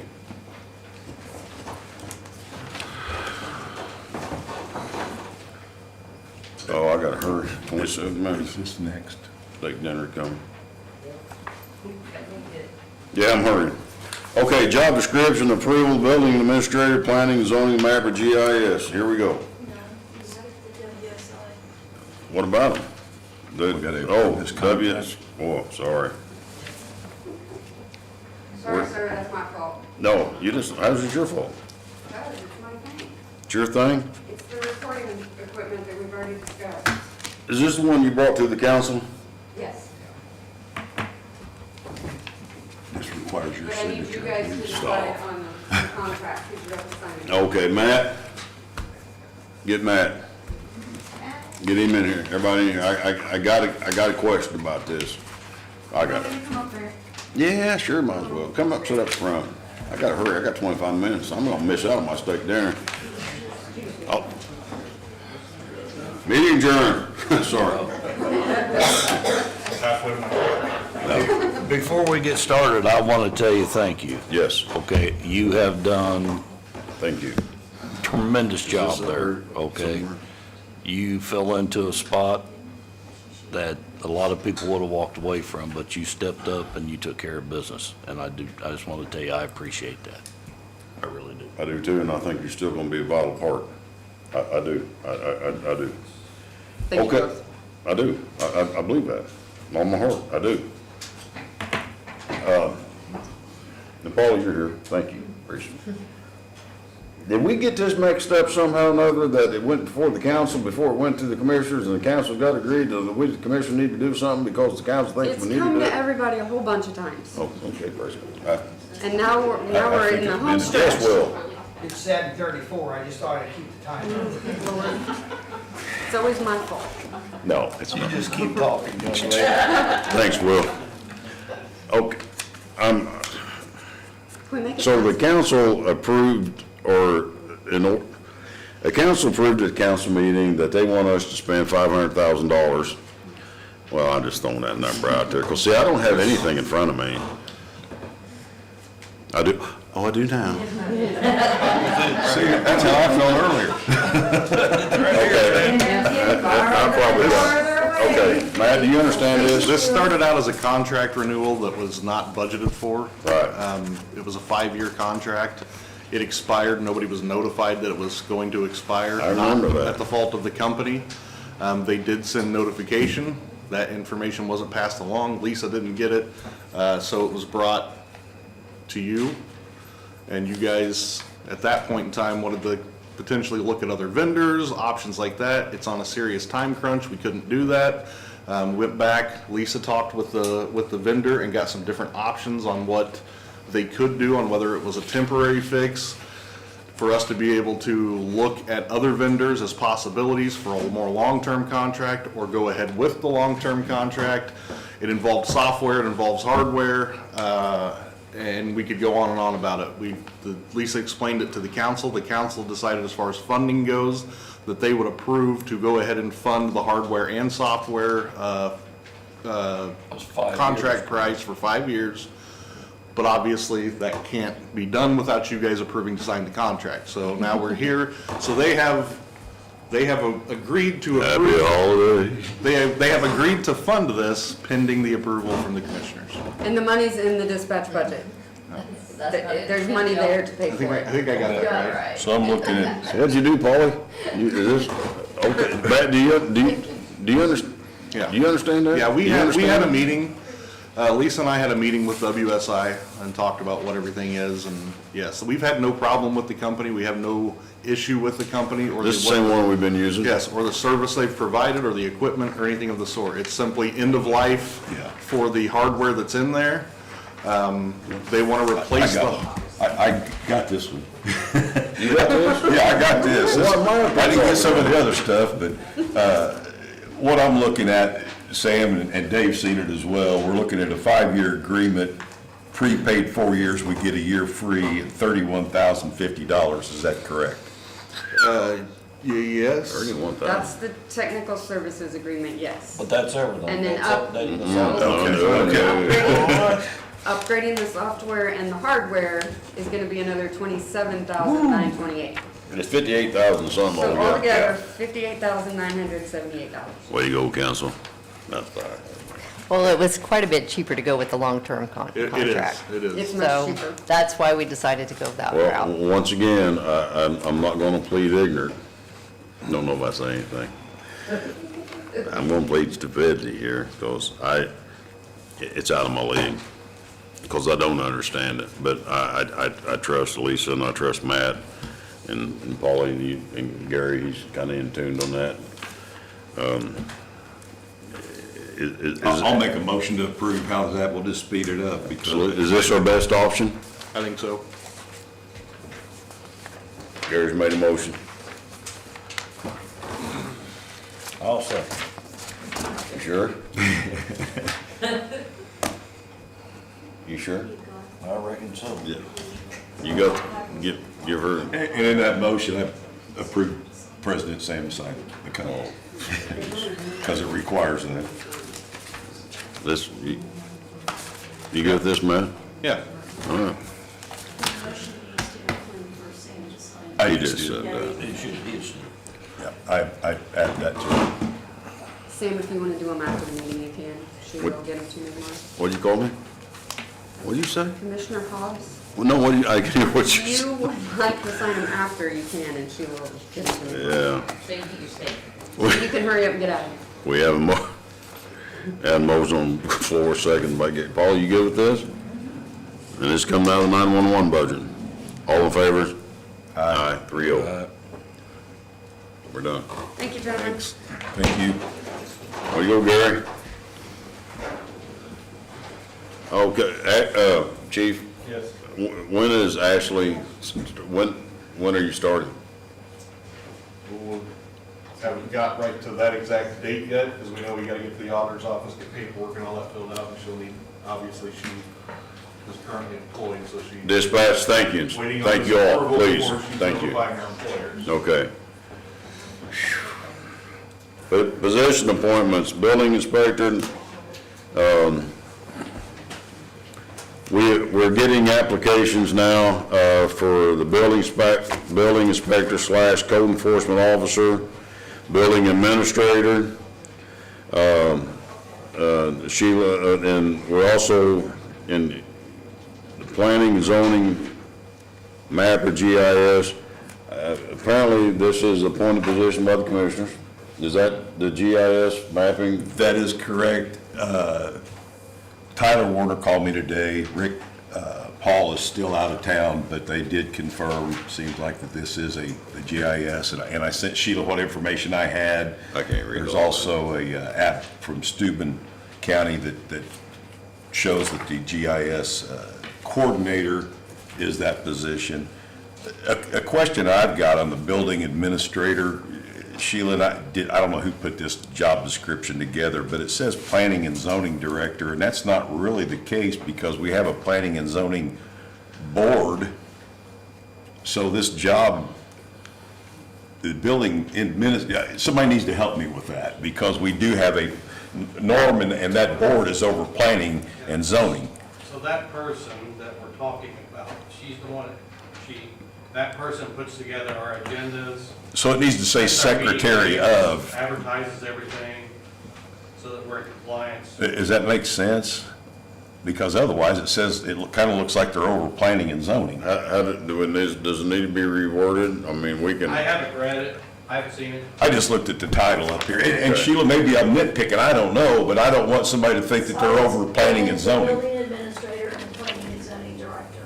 So that is just combining the two job names together. How about we change it to secretary at the end of that planning and zoning? Does that pacify Norm, or is that? I don't have a problem with it either way, I'm just saying, and that person also is in charge of the agendas for the BZA as well. And Okay. getting that put together, getting the meeting room booked And Letters. It's an Do what, administrative Sheila? job. And your And planning allow and zoning payroll. ordinance actually says that's what that person's name is. If that's what it says, that's what it says. I'm fine with it. I just want to make sure we're all on the same page here. Since we have a planning and zoning board. So We'll leave it as is. okay, as long as it's good. No, it's fine. I'm just asking. We're getting, applications, they're coming in, and we're doing interviews next Thursday. At 1 o'clock. And we need more applicants, so if they're out there or you're out there, get them in. we're gonna be doing interviews, next Thursday at 1 o'clock, for these positions. Once again, we'd like to get all this put in place, ready to go. March seems like it's gonna be a big month, but it's gonna be a good month. We'd like to get all this in place, so, that's where we're at with, that part. You have a question, Emily? Well, I just, need to make a clarification from you guys. So we had a health board meeting the other night, and the health board would like, for just the commissioners to acknowledge that John is filling in, just helping out. Just make it, public, on public record that that's what's happening, just to kind of cover, that he's going outside his job description. Yeah, and first of all, I want to appreciate John and Reese for filling in. Absolutely. I want to also thank Josh Hogan, the town building inspector, for filling in. So both of those guys, I thank them both for filling in, and John Reeves. But John Reeves is kind of stepping outside of his box to do this, as well as Josh Hogan. So hats off to both of them. Thank you. And they absolutely do not have a problem with it. They just thought that it should be made, aware that he is going outside of his normal He- duties. He's going outside of his normal duties. He's still under the scope of a county employee, so, but I appreciate what John's doing and Josh both, so. Auditors, all of them. Auditor staff, they're working, they're going back and forth, receiving phone calls. Sorry, Sheila, didn't mean to leave you out. Beth and anybody, the auditor's office, it'd be honestly kind of overrun with stuff. But I'm hoping at the end of March, all this is played out and we're done and take off some of the burden, especially once we get the human resources officer in place. That is going to take off a huge burden off of Sheila and her staff. So thank everybody that's been involved in this, and I apologize for missing out. Drug testing policy, Gary?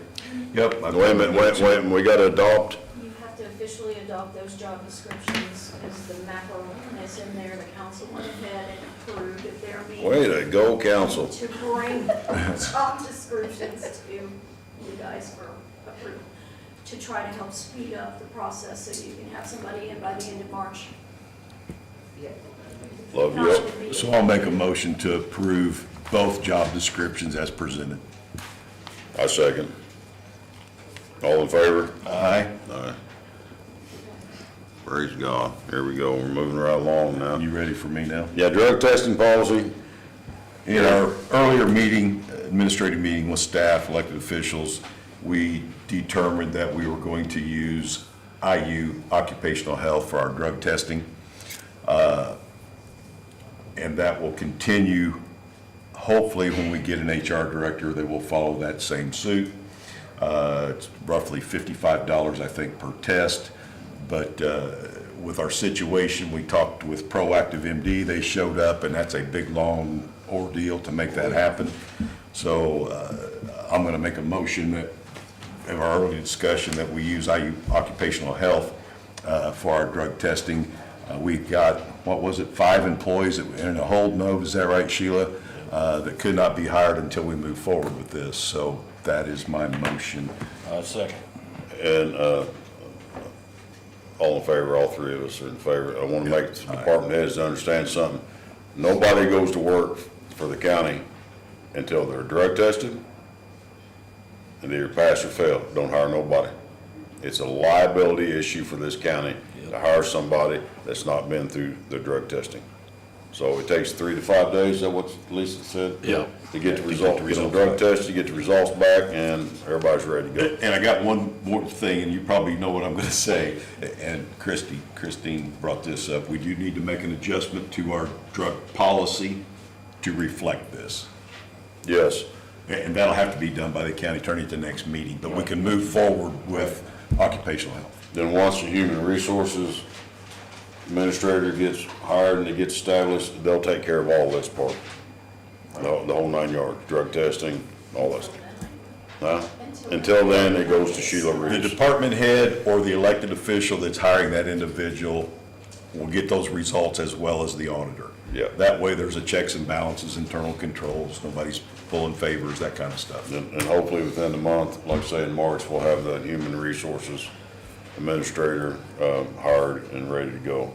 I'm not gonna make a mistake. I'm just about to start. Highway Department general updates. Before you get started, go ahead, come on up here and sit down. There was a gentleman going to be here tonight. I spoke to him earlier. I've never met this guy. His name is Donnie Cantrell. I don't know him. I spoke to him earlier. Donnie was wanting to be here tonight. He's got something he wants to bring to talk about. But the county attorney is not here tonight as well. And Donnie could not make it tonight because his uncle passed away. So he had to go to Illinois or someplace because of that. So Donnie can't be here tonight. And so we'll talk about that on March 6th. Go ahead, sir. I'm gonna change it up a little bit. I've got a You got 2 minutes. resident here that is on our agenda.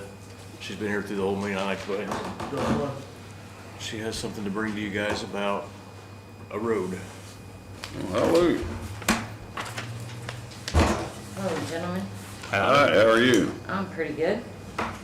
I live out on Kelly Farm Place, Don't know if you're aware of where that's at. Very aware. All right, so you know it's private roads. I do. My private roads need some county attention, so I need to know what I need to do to make that happen. Well, I've been out there numerous times, especially when I was sheriff, a time or two. It needs a lot of attention, Yes, it does. like a lot. Yes. So you So- feel my pain. I feel your pain, but I hope you feel ours. It's a private road. Yes. Didn't know that when I bought my place 7 years That's ago. an Wish I HOA, had have correct? done that.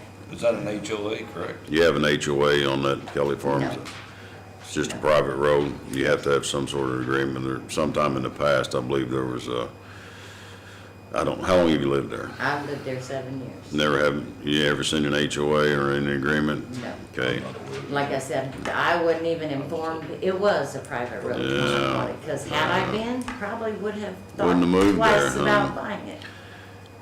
Okay, so I'm gonna tell you my opinion, and you probably won't like it, but I'll be honest with you. It's a private road and it's out of the hands of the county commissioners.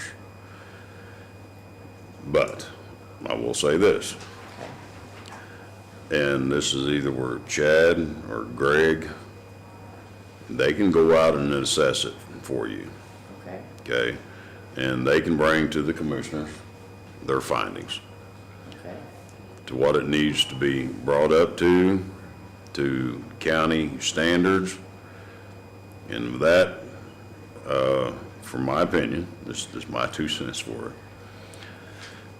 We have, as far as county standards are concerned, they're going to change just a tad bit. No, they're going to change a lot. Well, don't change them until after we get my roads there, okay? Help me out a little bit. Well, I'm helping you out a little bit, I'm helping you out by a little bit by having Greg or Chad or whoever's going to be come out there. But one of the things that will have to happen, there have to be ditching, culverts, and all the trees cut back. Okay. Okay? That is one of the issues that this county is facing right now is water on the roads because no ditching or lack of, not being able to ditch, culverts and trees hanging over the road. Okay. Now, Commissioner Risk is overseeing the highway department. I believe he's talked to Chad and Greg about some of these issues, and we're gonna be addressing these issues because if we don't put together a ditching crew to ditch and put in culverts and cut some of these trees back, we're not gonna be blacktopping any roads, because we can't. Okay. I went out, drove several miles, and Gary, I know you drove a lot of miles, and Dave. Been fighting this ditching problem, Sam, for Years. as long as I've been here. We got blacktop roads and water standing on top of them. So we're gonna have to get regrouped somehow or another. And this is where we're all meet and have the powers to be to talk about this. But I will have Greg or Chad, however you see necessary, sir, to go out to your private road, give enough. It's actually 3. It's Kelly Farm Lane, I did- Drive, and Place. I drove out there not too long ago.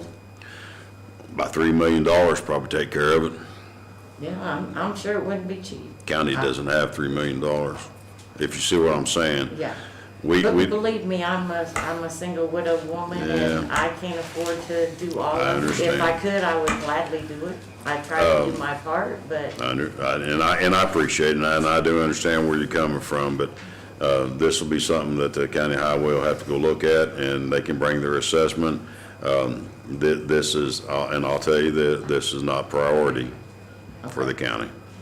And to be honest with you, we don't have enough money to take care of the roads we got. Yep. You're exactly right. We don't.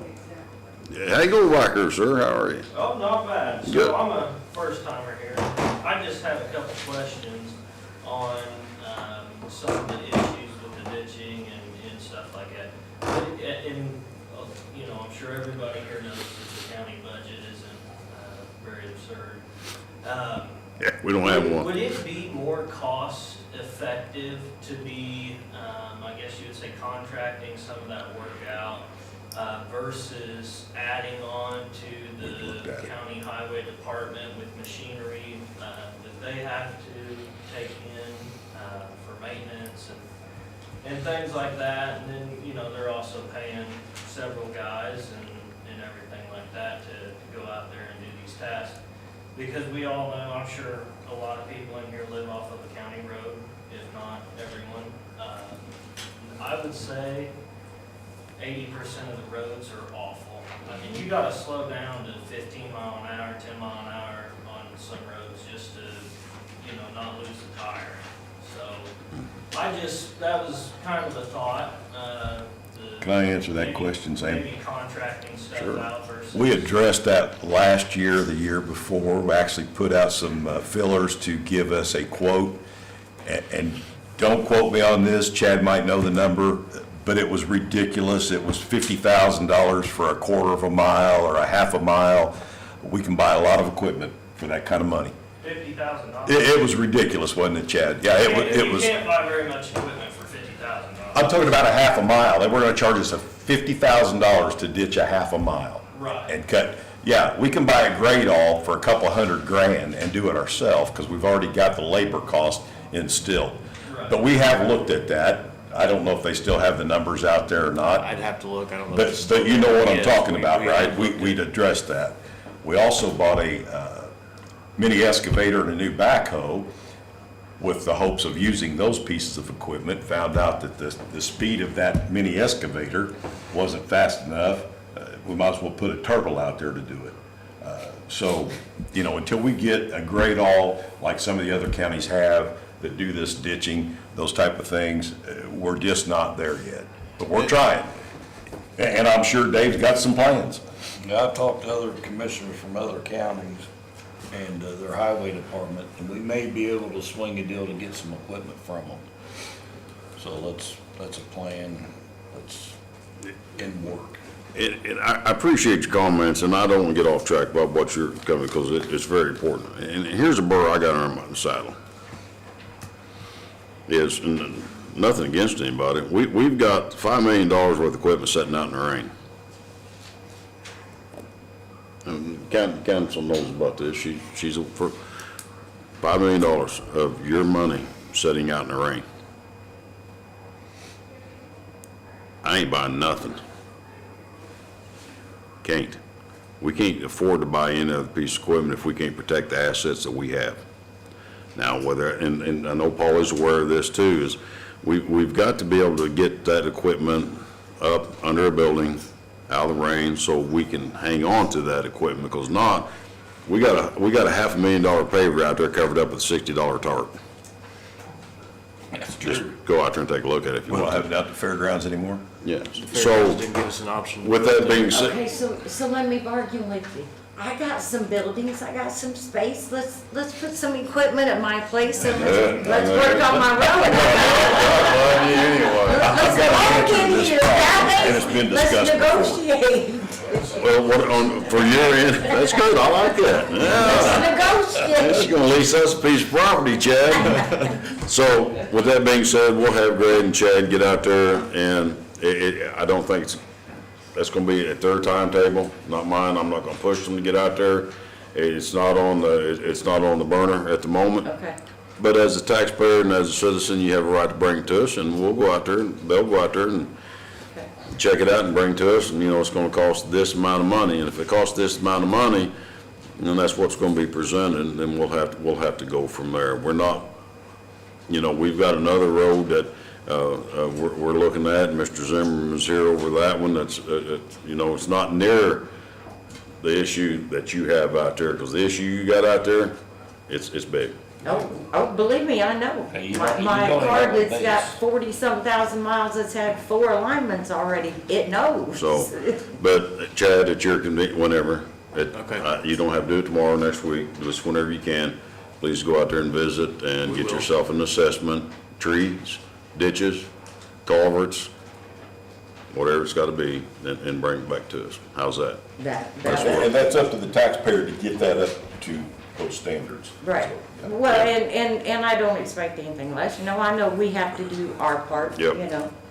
And, So, you know, we- I'm fine with We that. start somewhere, we gotta know what needs to be done. But like I said, I got some space out there, we can negotiate. I hear I that's got good. 20 acres, we can build, guys. All We can right. build. In the meantime, Sam owes all of us a steak dinner. Yes. Oh, well, I'm sticking around. I tell you what, March 6th, we have a meeting at 9 o'clock in the morning. I'll make sure everybody's fed. You said that last meeting. No, you're right, I forgot about that. So Sam, I want to go back to this building situation. We've got a salt barn out there that probably should have never been built. Rotting and down. Been dealing with that since Jeff Brothers and Stevie Williams. My suggestion for years has been to get that salt and sand out of that building, repair those braces, put our equipment in there. We can go out to IMI and buy the concrete barriers. They make portable salt barns. Matter of fact, I give Greg the information for down in Kentucky a year or two ago. He said it was right down there close to where his cabin or lake house is. And you can put these things up for $30,000, $40,000 and you're done. And that's what we need to do. We need Use to- that building. There's no sense of building a new building. There's a building sitting out there. That building ain't nowhere big enough to put all that equipment. It'll put quite a bit of it in there, and then we can work on fixing that other building up there on the other lot. Well, I think, and I appreciate that, because that's a good thing to look at, and another thing I'm looking at, I'm not in the storage unit business. I have no intention to stay in the storage unit business much longer. My thought is on this, and it's just a thought comes to me when I don't get to eat my supper on time.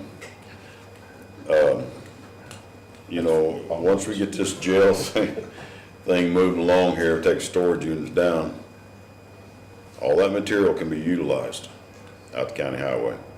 There's 4 buildings that can be took down. As far as I'm concerned, just leave the sheriff in his storage unit where he's at now for his office till we get the jail thing modified.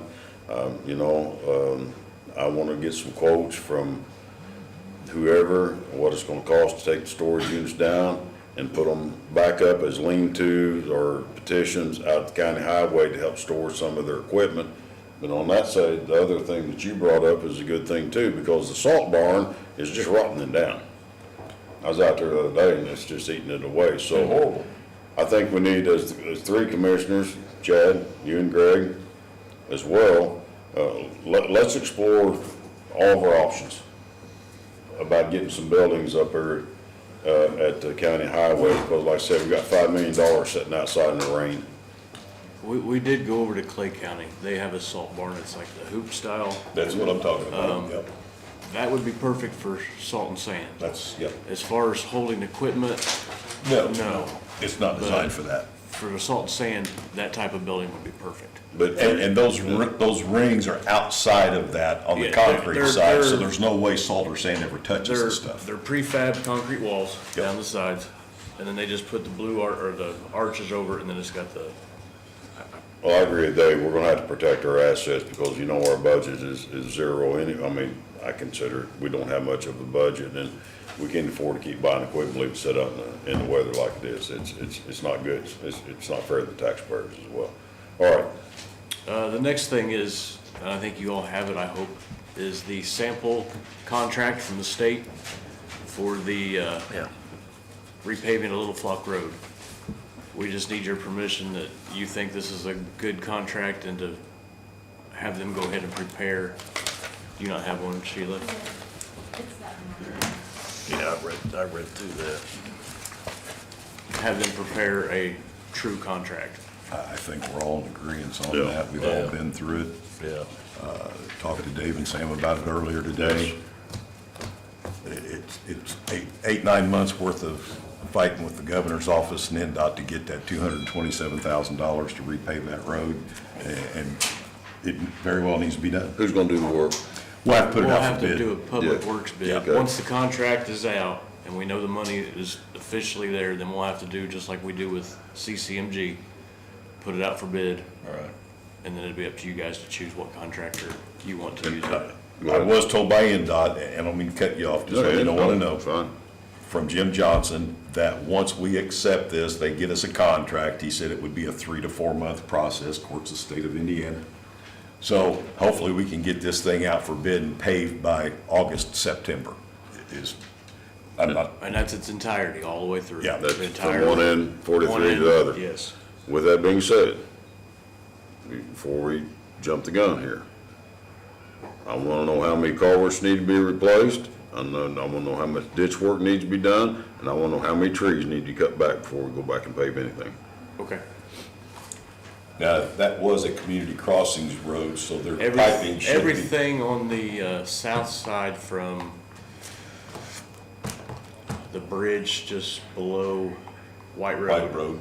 243 has all been replaced. Well, I thought, I drove through there and I seen just a few places, but Yeah. all of it on the It south would- end of it's been, From the bridge just north of White Road, all the way to 43 Three, south. on the south On the side. south side has all been replaced. Okay. In the last, was that 3 years, 4 years? We did half of it in 21, the other half in 21 and 22, Yeah. half and half.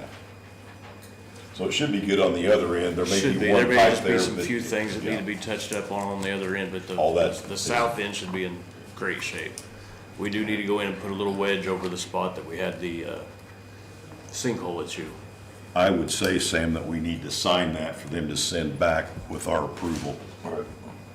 The sample? Yes. this here, we need, okay. I didn't know if it had to be signed or It's not. got a just signature sample. page Got on a it. signature. Well, it's just a sample though. I would go ahead and, Sheila, what do you think? Do we need? I would sign it and send it Okay. back to the state. That's fine.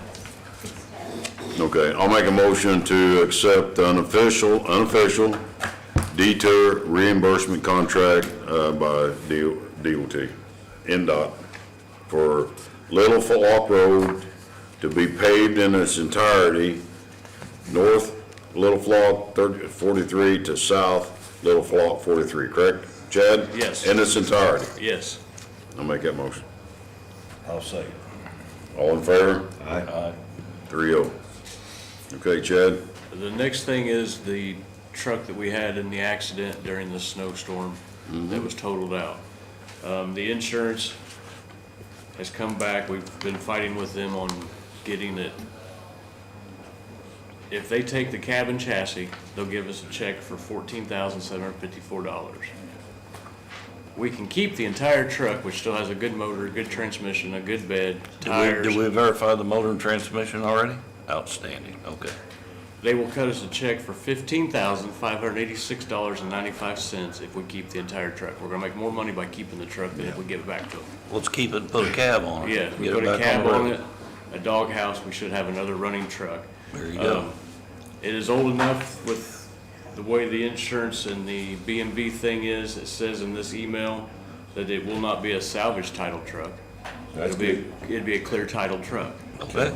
How many It's miles kind of a that truck have on no-brainer, it?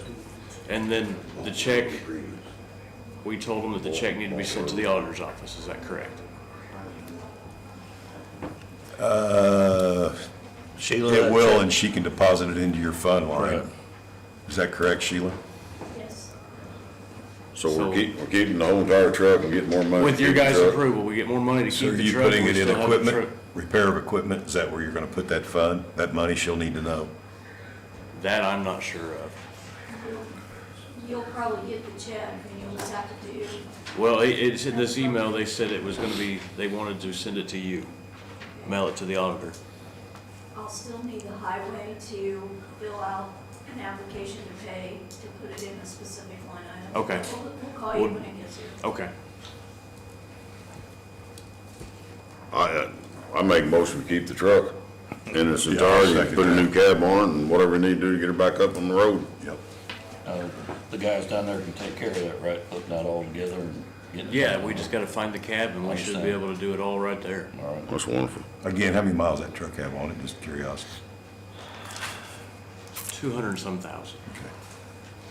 But it's a Duramax diesel, so it's. It's fine. We're still, 15 grand for we're it. still way Yeah, money They're gonna ahead. give us more money than if they take the truck. Exactly. So, Yeah, there's no one to do with it. All in agreement? Aye. Aye. 3-0. Go ahead, Chad. all right, the last thing that I have as far as anything is, this was a resident that couldn't be here. Sent an email out about West Phillips Road. West Phillips Road is two separate roads. It used to be one road, but it's now, the center section of it is no longer maintained. It's been closed. So you actually come in off of 46 to half of that road, and then off of Shepherd Patrick for 3 residents.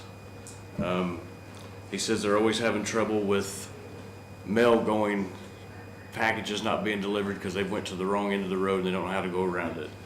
I guess on December 22nd, they had to call 911 for emergency services. The ambulance made it to the right location, but everybody else went to the opposite end of the road. So it took them 20 extra minutes to come back around. He is requesting that we change the end of the road off of Shepherd Patrick that includes 3 residents, and he says all 3 residents agree, to Gantz Road. Well, that's a safety issue if we don't get it fixed, so yeah. Chris, you got any thoughts? I don't, as far as that, I mean, it would make things, it would clean things up, but I believe we've also got another Phillips Road, don't we? We do have a Phillips Road. Yeah, this Just one's regular West Phillips, and that We was have just West Phillips. Phillips and Phillips. There's a lot of things like that. I mean, we've got a Phillips Road up here, a Phillips Road here, and then this Phillips Road that's not connected. So That's true. that would clean it up. As far as that one road, it would clean it up some and make it, and all it would take is your mapper to change that into that road. And your new building department person would have to Yeah. assign new addresses. Yes. So we're gonna leave the road closed where it's at. We're just gonna change those 3 residents to Gantz Road. Is Yeah, that what I'm what understanding? comes in off of Shepherd Patrick. Shepherd Patrick Makes to the dead perfect end on sense. that end would be Gantz Road instead of Right. 2 West Right. Phillips. Right. Okay, Gary, make a motion. I make a motion that we accept the agreement to change those 3. And of course, this is gonna take some time with the new position, and mapping and addressing and all those type of things. Those 3 residents on West Phillips Road to be changed to Gantz Road. And we'll make sure that those corrections get to EMS, Sheriff Department, 911. Once they upload to WTH and we do our sync, it'll populate. Pop right up. Yep. Okay. I second. And the only other thing I have to report to you guys is at the end of last week. All in favor, 3-0. Sorry, Sam. I guess I can slow down. You ain't getting your steak dinner. No, I'm, no supper tonight. Way past that. The last thing I have is at the end of last week, we had a grader parked at a location that had cameras. We did not know that the property owner no longer had the cameras there. When we parked it, it was vandalized. They stole the batteries, cut the wiring harnesses, took the lights. It is actually at the shop right now being repaired. We've got one road grader down until we get I that. thought they had cameras on that, but we just couldn't see who they were. They did have cameras. I called the property owner after I found out it was vandalized and they were no longer there. They had taken them down, but we did not know that. Okay. So I'm assuming it's been turned over to the insurance company and all that's been dealt with or is being dealt with. I don't know that we've gotten all the bills from McAllister's for what we've had to buy to see if it was even worth turning into the insurance yet. Well, you know, what are you gonna do? I mean, Well, we'll no longer park there. And when we parked there, they had cameras. It used to be a former employee of the highway department. He's always had cameras there at the grain bins, and they had taken them down, and we didn't know that. you know, I'm assuming you don't ever wanna assume anything, Chad, but I guess when we're out and about with equipment and stuff like that, are we trying to, I'm sure we're trying to find locations that are under. Yes, we're talking to new watch. places to park, new farm, different places that we can actually park now that are under surveillance or. I've made a suggestion in the past, and I don't know why we can't move forward with it for the inexpensive cost, is when we park these things, even though we feel they're secure, is we post a trail camera or a couple of them on these pieces of equipment. That's inexpensive. Yeah, I wouldn't see why not. Well, We have those game cameras and we have tried that.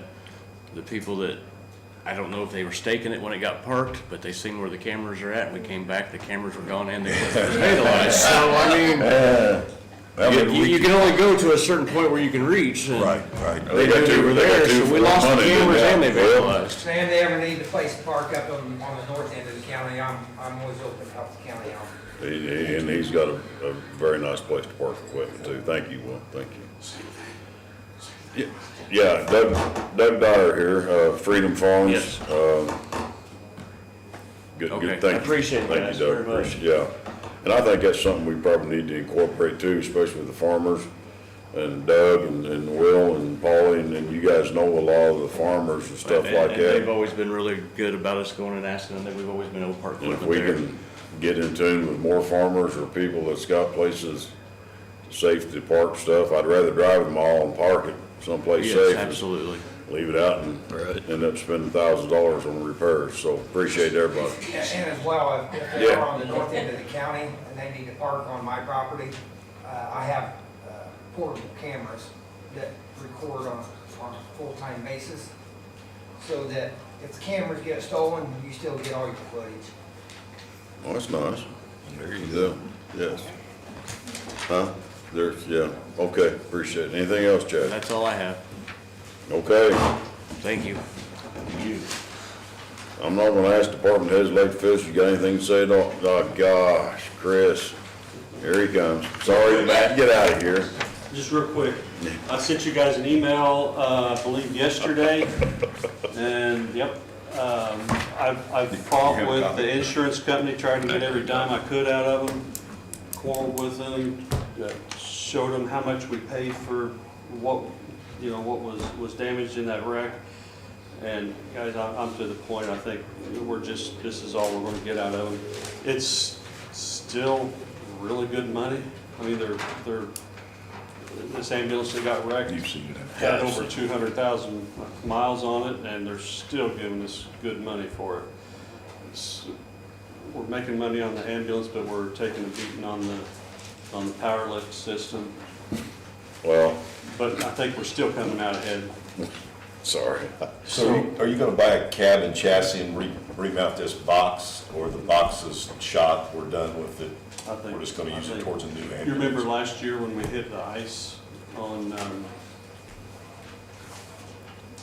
Texas Pike, and we had the one go, that one's the one. That's the one, okay. So the side of it's already been repaired Gotcha. once. And, Yep, okay. I want you to go back to this insurance company. Yeah. And you tell them we want $50 more. I think we're to the point, the insurance company's probably tired of hearing from us. to cover your state dinner. Yeah. Nah. But yeah, I think, and I can't accept it. You guys will have to make a motion to accept what the insurance company, and then Make a I'll say- motion that we accept the insurance company's evaluation of $105,685. A second. All in favor? Aye. There you go. She might There'll be have some, paperwork. there'll be some more money in that as far as taxes and some fees that'll be on top of that, but that's what they value the truck and the power lift system at. So then there'll be some taxes that we'll get on it and stuff like that too. If we could put that, Sheila, when it comes in, if we could put it in vehicle replacement? Well, thanks for all your hard work. Yeah, on that. appreciate it.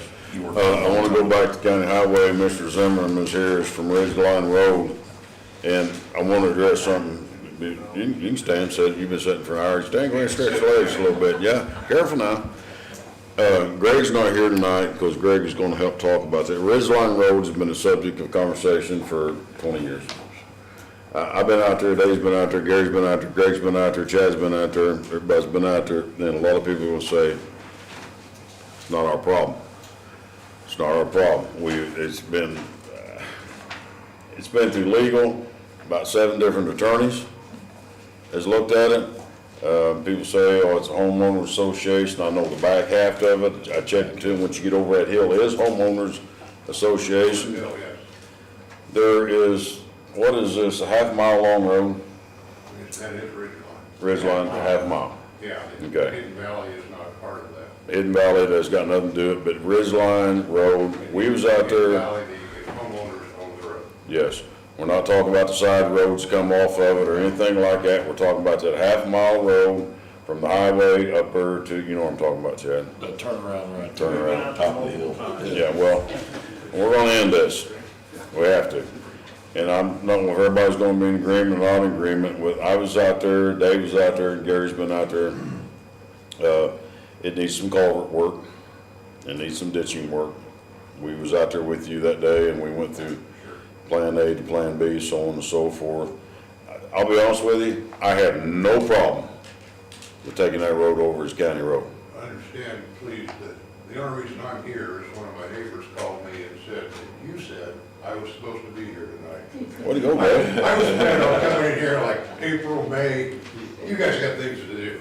Well, I was just out there. I was out there. But she last said, week. oh, you need to get a bunch of people to go to the meeting. And I called several people and it's the same,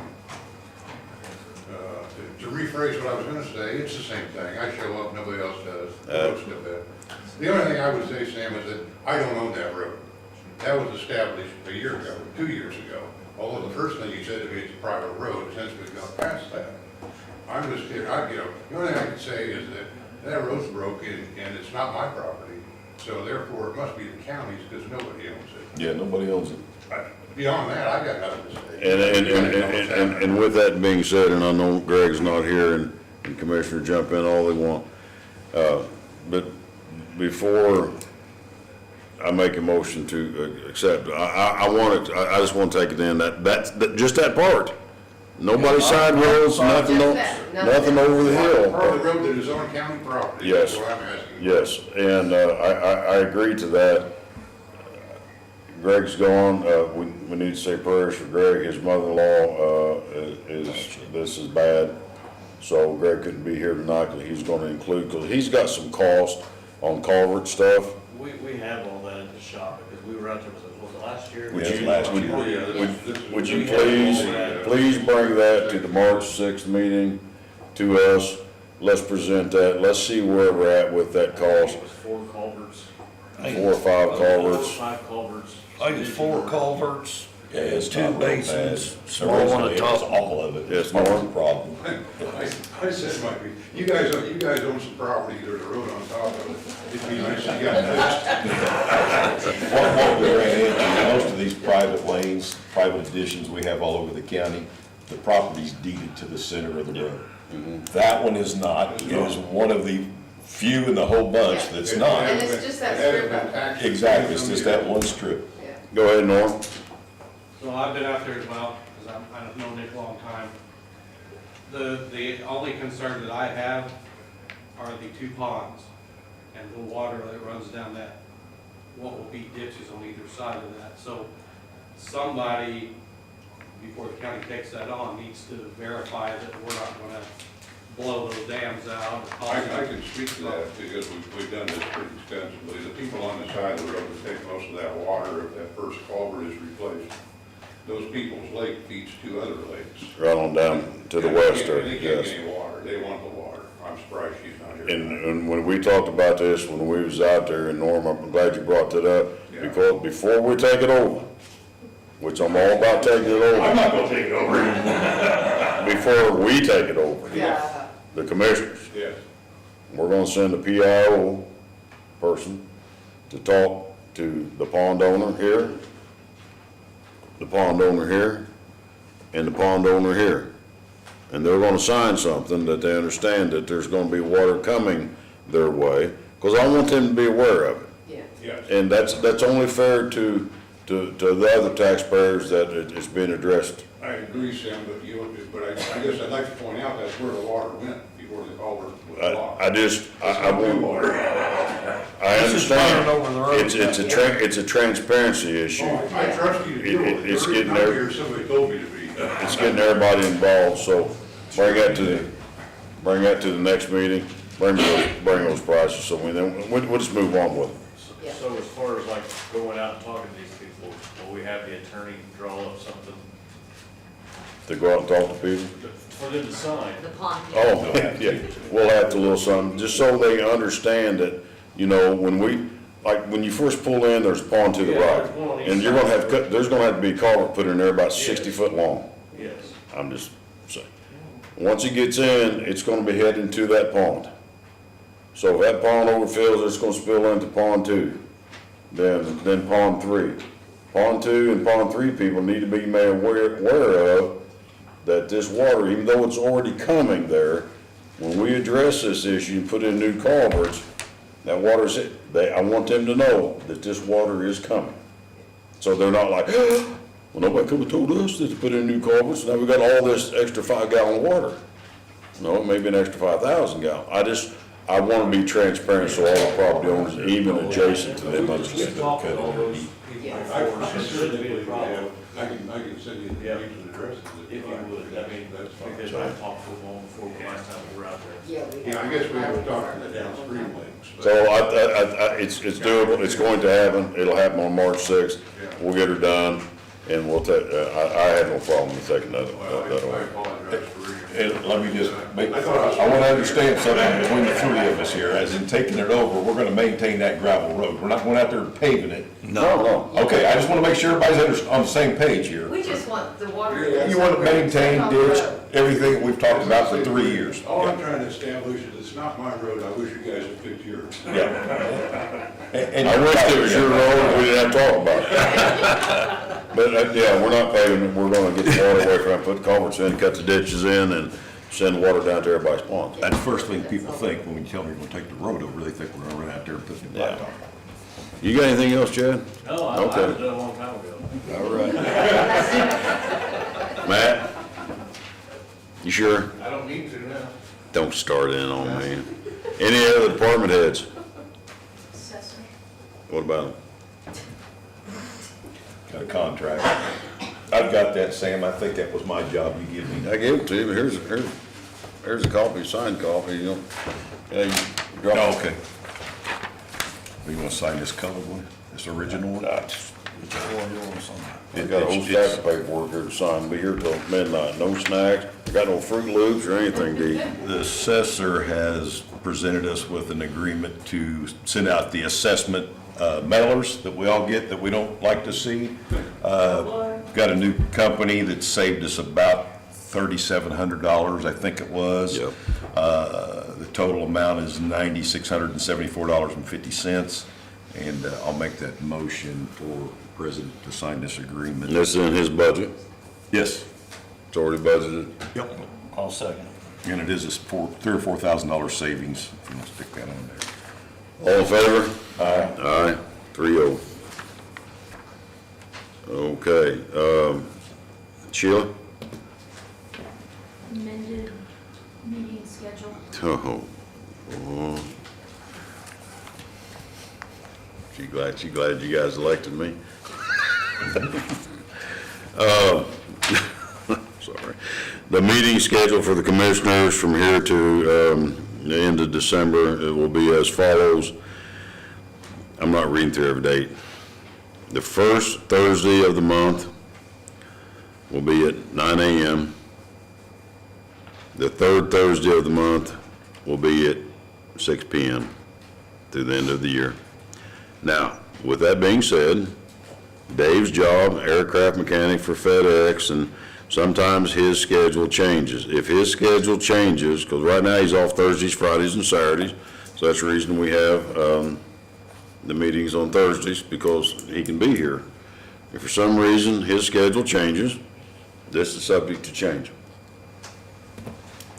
So I make a motion, we accept the amended resolution 2024-018 to proceed with the first meeting being on Thursdays of the month at 9 a.m., the second meeting on the third Thursday of the month at 6 p.m. All in favor? I'll second your motion. Second, and well, all in favor. Anybody out there in favor, raise your hand. All in favor? Aye. 3-0. I don't have any idea what I'm doing. I'm having fun with it, though. Storage unit For the, document, you approved it at your last meeting. oh, yes. Transfer the funds in, however, their copy didn't get signed. It also was for the council, they signed it at their last meeting, I just need. We just need to sign this? Yes. Okay, it's already been approved. Okay, department heads. She's not done. You already did department heads. Well, somebody, I thought, Chris, you raised your hand? Oh, I thought you raised your hand. Sheila, sorry, it wasn't done. You're still working on your Q cap ordinance, just to remind you Yes. that state board of accounts needs it. And then you want to amend your ordinance. I got it right here in my hand. Get the amended, Gary. We are going to amend our purchasing and supply policy. Originally, it was set for $10,000, and this is outside of your normal budget. It was reduced during the financial disaster of the county back in 19 and 20 to $5,000.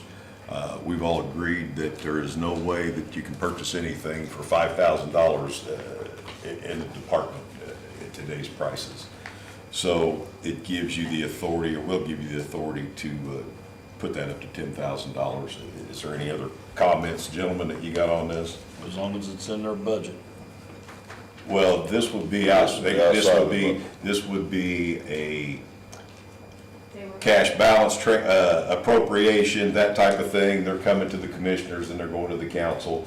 But we've reduced that. This was before your time, I think, Polly. Because of our financial situation, we were just protecting the spending of the departments. But if they're budgeted for, and Sam and I talked about it, if they're budgeted for vehicle rotation at $150,000 and that money's in there, they don't have to come to us. They can go buy a $100,000 dump truck or 3 squad cars or whatever. It's already in their budget. It's already been appropriated. It's already been approved. It does not require our approval. So anyway, with that being said, the attorney will have to, currently I think this policy is 38-015 is what I'm looking at here, needs to be changed back to $10,000. I'll second that. All in favor? Aye. Aye. 3-0. I don't know how come I ended up with these things, but whatever. Next one, you need those back. They're all, we got a big pile of stuff here. It'll take 2 hours to sign all this stuff. What? What's that all about? Are you done? I'm done. You really? We got one more here. This is your request. What is it? What?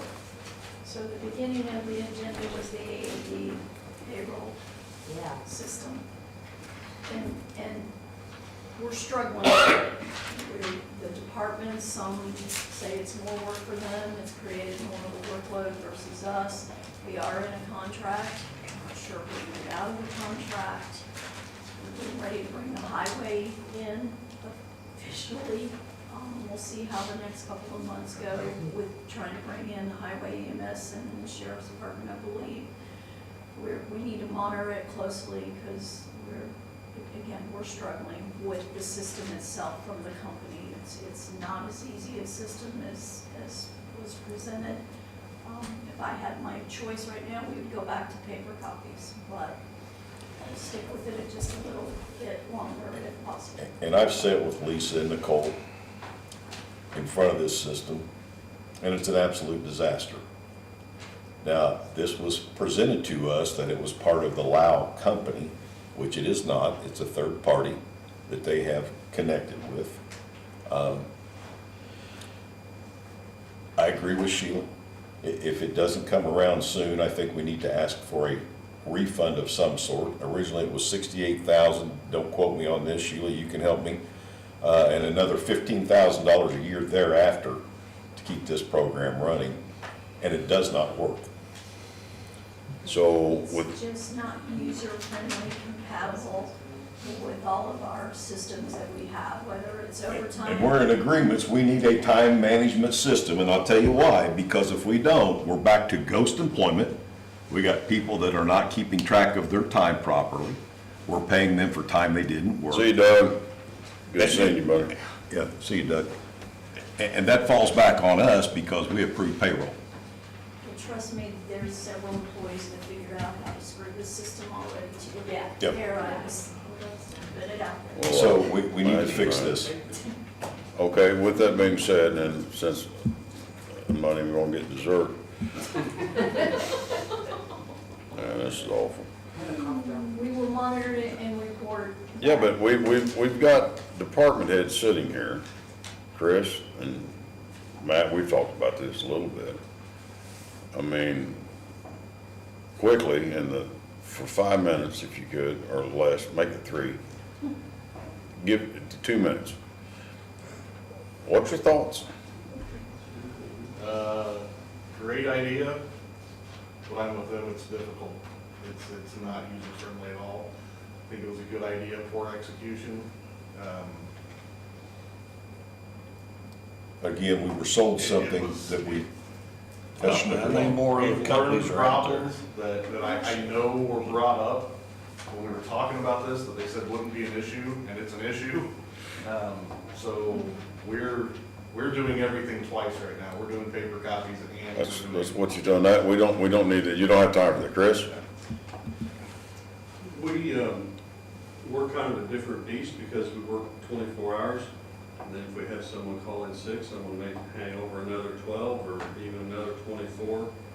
The timekeeping system really pushes back against that.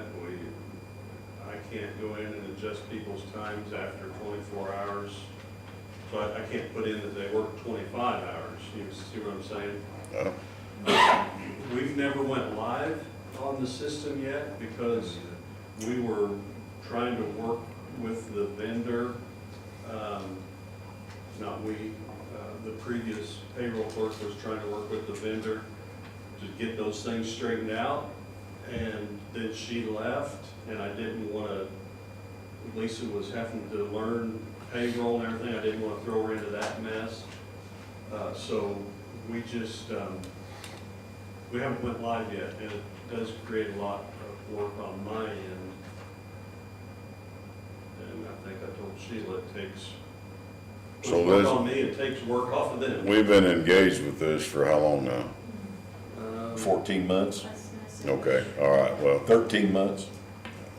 well then, what, just me, I've been engaged with 13 months and it's not working, is that correct? Basically, it's not working. Why do we want to be engaged for another 3 months? If we can't get out of the contract and we pay through the end of the year, do we stick with something or do we just let it sit idle and go back to the paper copy Let's- until we let's- can figure something? Who's the contract holder? Wow. Lyle? Well, let's get a hold of Andy and call Andy Lyle and let's give him our personal opinion. Let's have him come down there. And I think, See what let him come down here and maybe, I don't know what he's gonna say, and it's kinda out of my league, but if we've been doing it 13 months and it's not working, and we're in a contract with them, how long's the contract for? 20, Year, calendar year. year for year?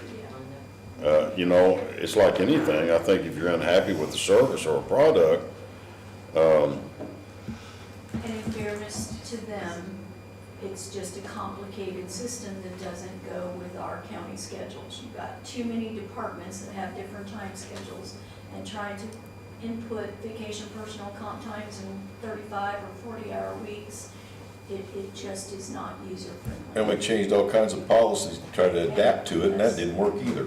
3 payroll clerks too, that doesn't help. well, and that's just it, change the policy back and forth and this and that, that's not what we need to be doing as a county.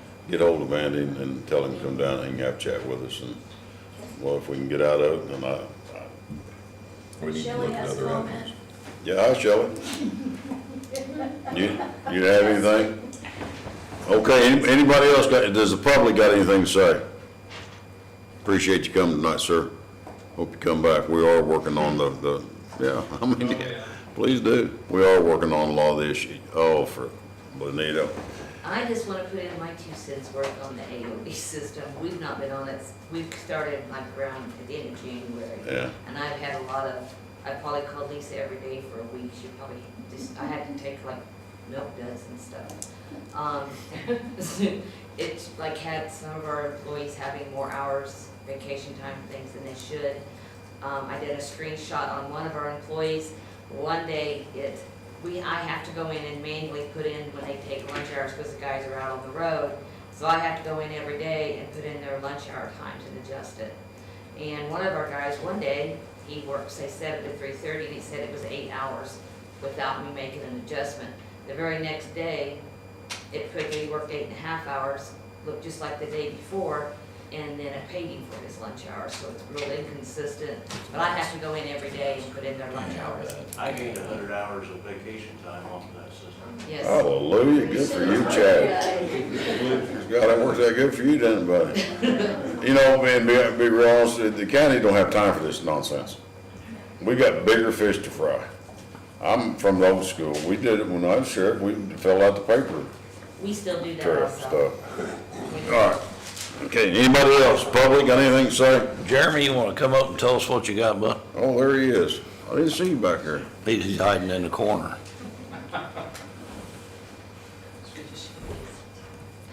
Good evening, everybody.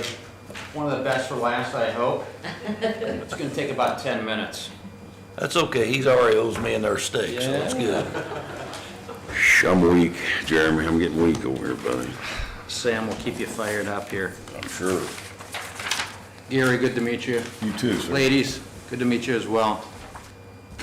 My wife has been patiently waiting in the back there for about the last 2 hours, so I appreciate that. It's all my fault. Come as well. Duly noted.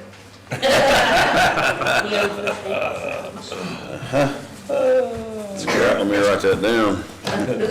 Let's get our flag unfurled here. So, it's our POWMIA flag. Thank you, Commissioner, for the invitation. You're welcome. We've been out and about the community here the last 2 weeks. So I was invited here today to speak about veteran influences, what it means to be a veteran and building of Owen County, Indiana. So we're going to cover some history lessons here and some things to do in the community. It's a pleasure to speak to my fellow citizens of Owen County, Indiana. We're family, friends, fellow parents, neighbors, colleagues, and we see each other at church on Sundays. There's about 19,000 of us, so we run into each other a lot at the grocery stores, the gas station, you name it. So it's kind of hard to hide in Owen County. For those in the crowd and online, I'm Lieutenant Colonel Jeremy J. Hutchins, U.S. Air Force retired. I'm a former commanding officer, combat veteran of Iraqi freedom, also Inherent Resolve Purple Heart recipient, and served our wonderful nation throughout Europe, Asia, Pacific region, Middle East, and home in America. So I made a career of getting out and about on the planet. And you folks gave my family a home, so thank you. So we settled down here. I'm a servant just like those before me, a great grandson of a World War I doughboy from 1917, so I love that statue outside on the front lawn. A grandson of a World War II U.S. Army infantryman who fought in Luzon, Philippines in 1945, and a proud son of a National Guard member and a state park manager. That's my dad. And my twin brother's a law enforcement officer. We're all sons of the American Republic who answered our nation's call without any reservations. We volunteered to serve and protect, as did many others who cared for our beloved nation. We chose to settle and raise our families, and many here, we call that Sweet Owen.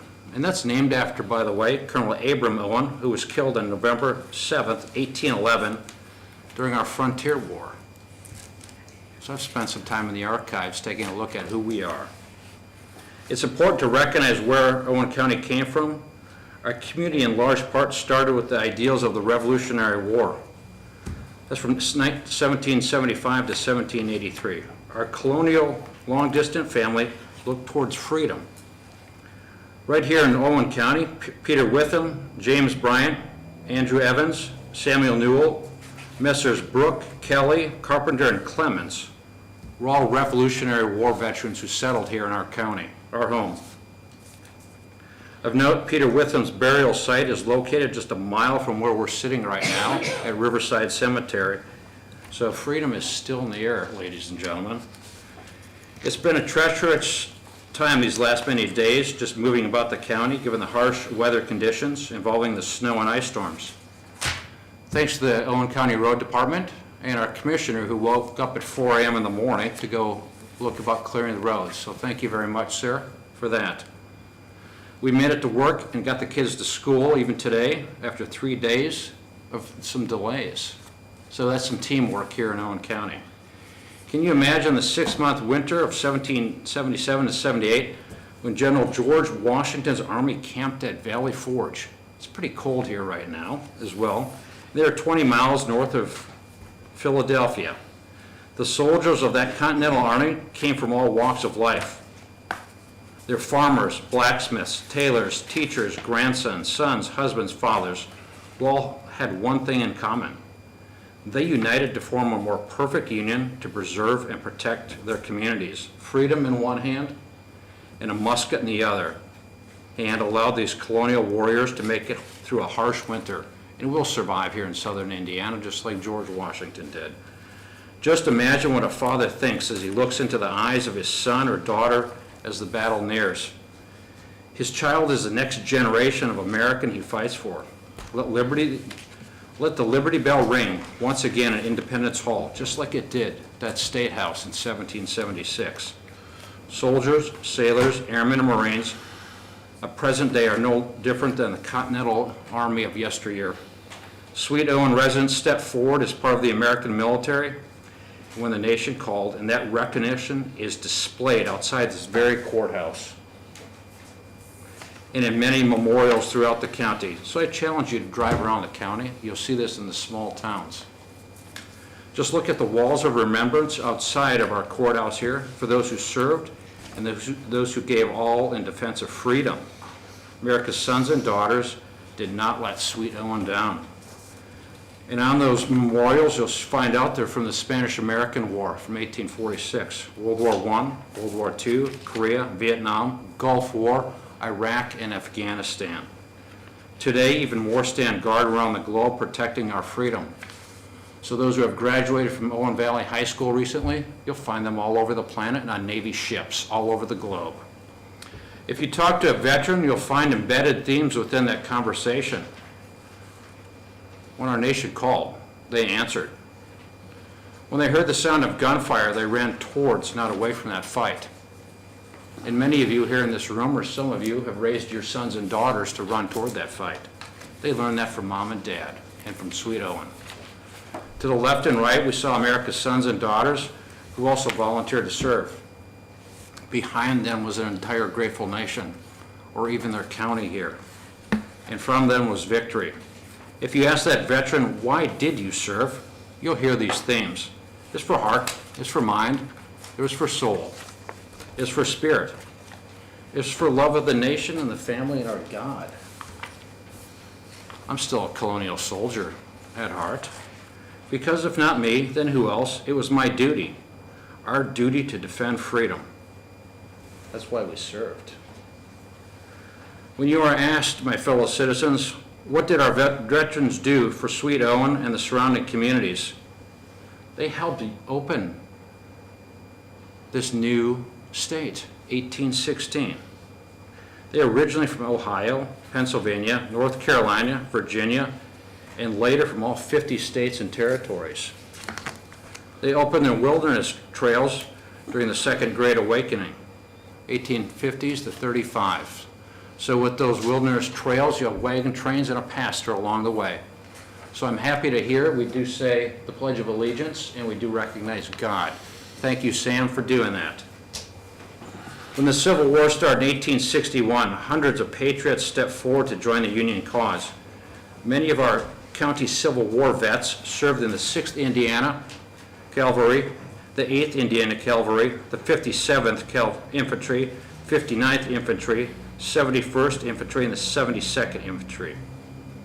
Others went on to serve in the 19th Indiana Regiment, commanded by Colonel Samuel J. Williams, who held the line at Gettysburg in 1863. Why is that significant? If we hadn't held the line at Gettysburg, the Union would not have won the war. And there were Hoosiers there on the line. That's pretty impressive. You in the crowd and watching today can bring your own ideas to join the Sweet Owen Army. Every team needs more members to make it stronger. So it's amazing people sit through these 2 to 4 hour meetings. It's because they care about their community. Amen. You have a lot more people involved. Amen. There's even a person talking to today, listen to the 4-hour and 30-minute session you had last month, because we care.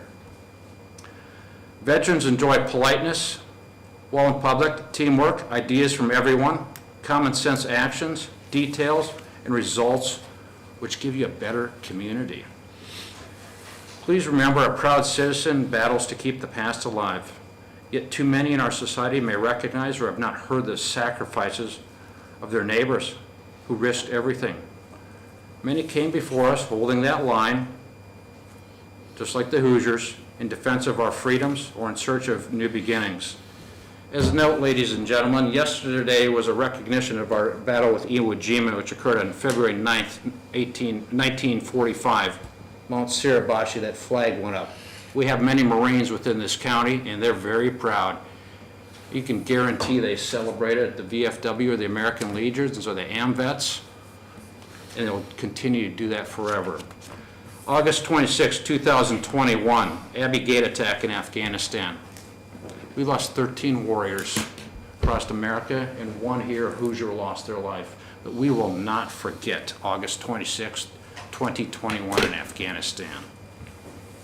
Is it all perfect? No, it's not. But a nation, a county needs our heroes to build a brighter future. We can look on those dollars, but what you'll find is that Latin phrase, e pluribus unum, out of many, one. Let God light the way, and the Great Awakenings continue to serve as guiding principles for those who choose to walk in the footsteps of Christ. We have a mission to serve and to protect others. America's heroes sacrificed so the foundations of a nation could grow stronger. Those heroes built many businesses, academic institutions, and public service elements which stood guard for our fellow citizens. With a Bible in one hand and a musket in the other, the protectors of liberty created e pluribus unum, out of many one. It's imperative that more brave citizens step forward once again to tell the heroic stories about a nation formed with a central goal in mind, freedom. Now, my friends, when you need a big job accomplished here in Owen County, you can call your pastor, a farmer, electrician, a plumber, a forester, a mechanic, a grocery worker, a heavy equipment operator, a doctor, a nurse, insurance salesman, a teacher, a coach, a business owner, maybe even a jet engine mechanic. Emergency service, paramedic, police officer, sheriff deputy, or even the sheriff himself, one of my brothers in arms for a fellow airman. What if you found that person and asked them, is there a veteran in your title? I might want to work with that person.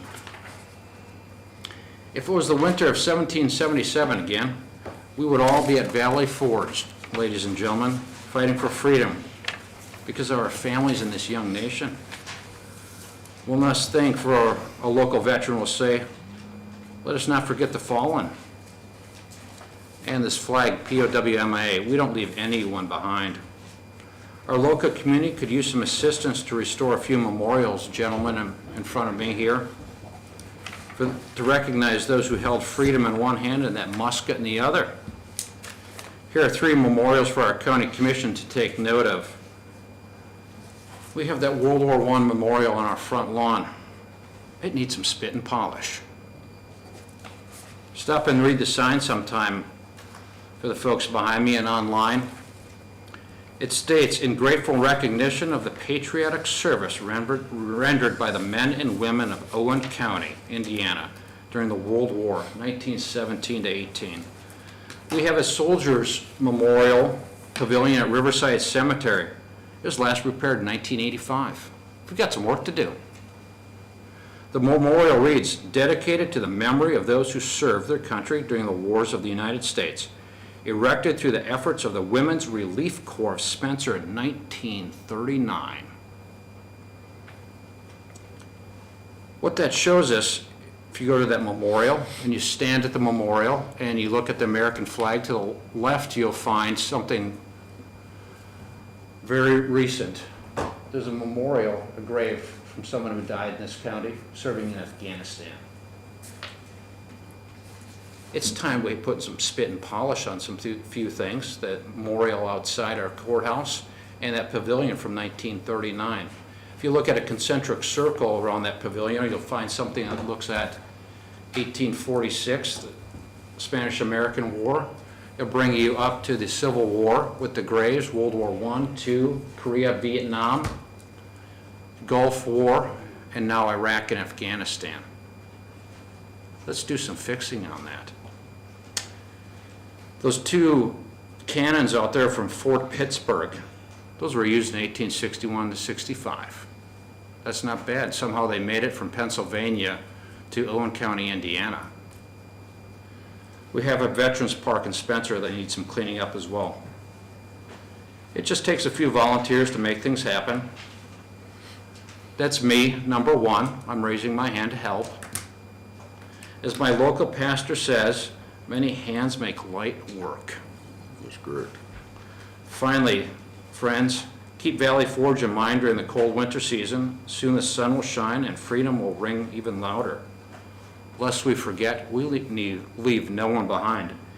And an old unit of mine had this saying, if you call one wolf, you invite the pack. So, Owen County Pack, we need some volunteers to fix some things up here. I have already stepped forward. See you around the community. Well, Gentlemen, ladies, let's just thank you. Hang on one second before you go. I appreciate that, and I've already missed supper and dessert, so it doesn't matter anymore. So did I, Sam. No, it's quite all right. As a Board of Commissioners sitting here, I go past the Doughboy almost every day. And I thought, my family served. My son fought in Afghanistan. My dad fought in World War II. My uncle's in Vietnam and Korea. And, sometimes we take things for granted. Yes. You go past the statue and you see it and you think, oh, yeah, you remember it. But I want to ask you a question about cleaning that Doughboy. Is that something, some people say, well, you like the patina on things, you like the way it looks, stuff like that. Well, are you more inclined to say that there's a way to get that cleaned and bring it back to the shining glory that it deserves? There is, the Indiana Department of Natural Resources has a history and archaeology department that does preservation. There's actual, you can go right to the website. Well, they have an 88-page document that states that they are willing to work with the various counties throughout Indiana.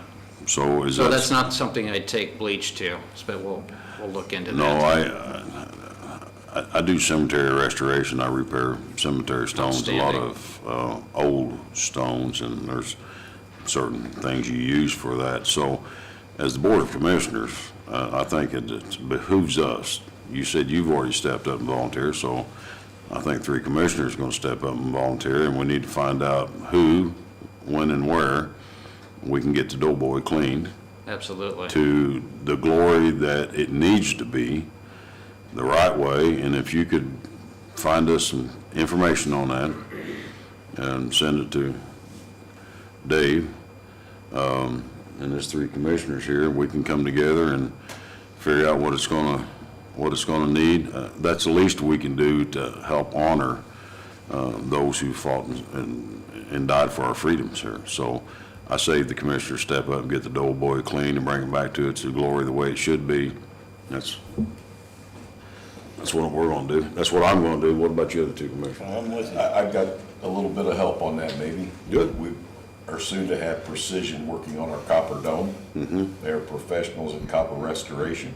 Outstanding. I think that we might want to reach out to them.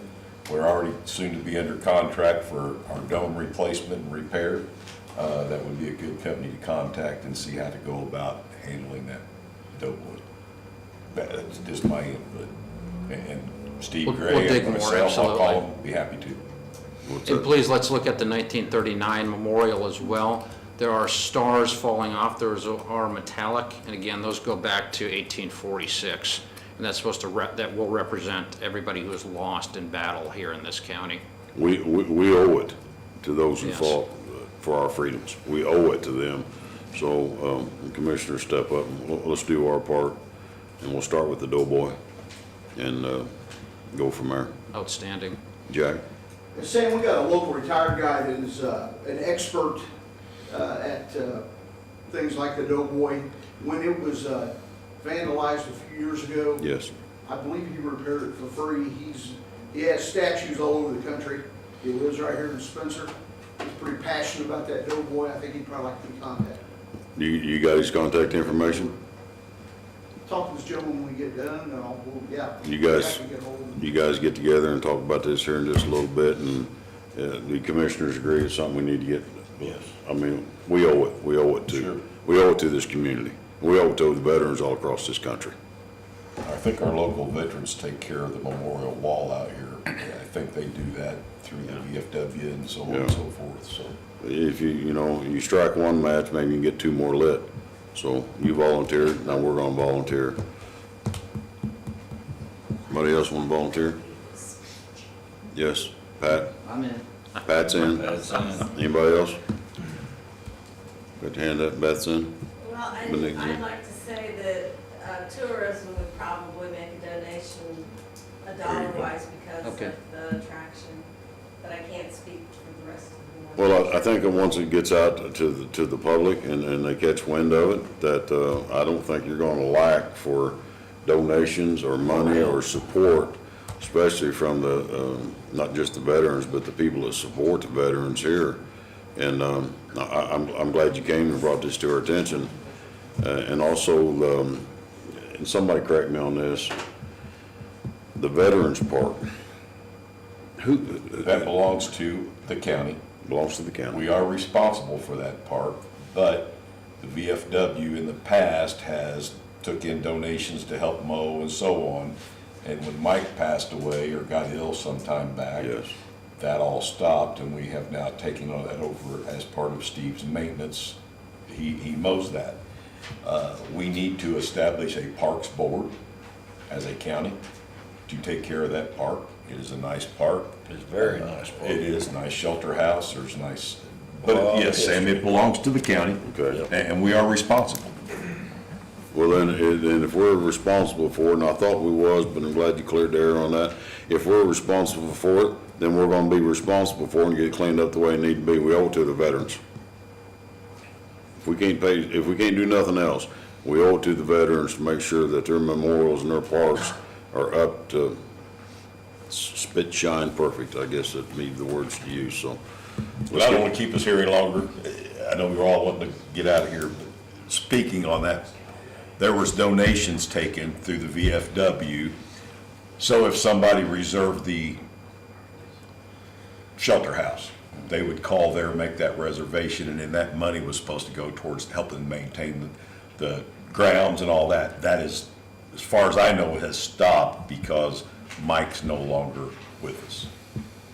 So we need to look into that, because if that's the case, we need to establish a parks department, parks board, to oversee renting that shelter house and maintaining it.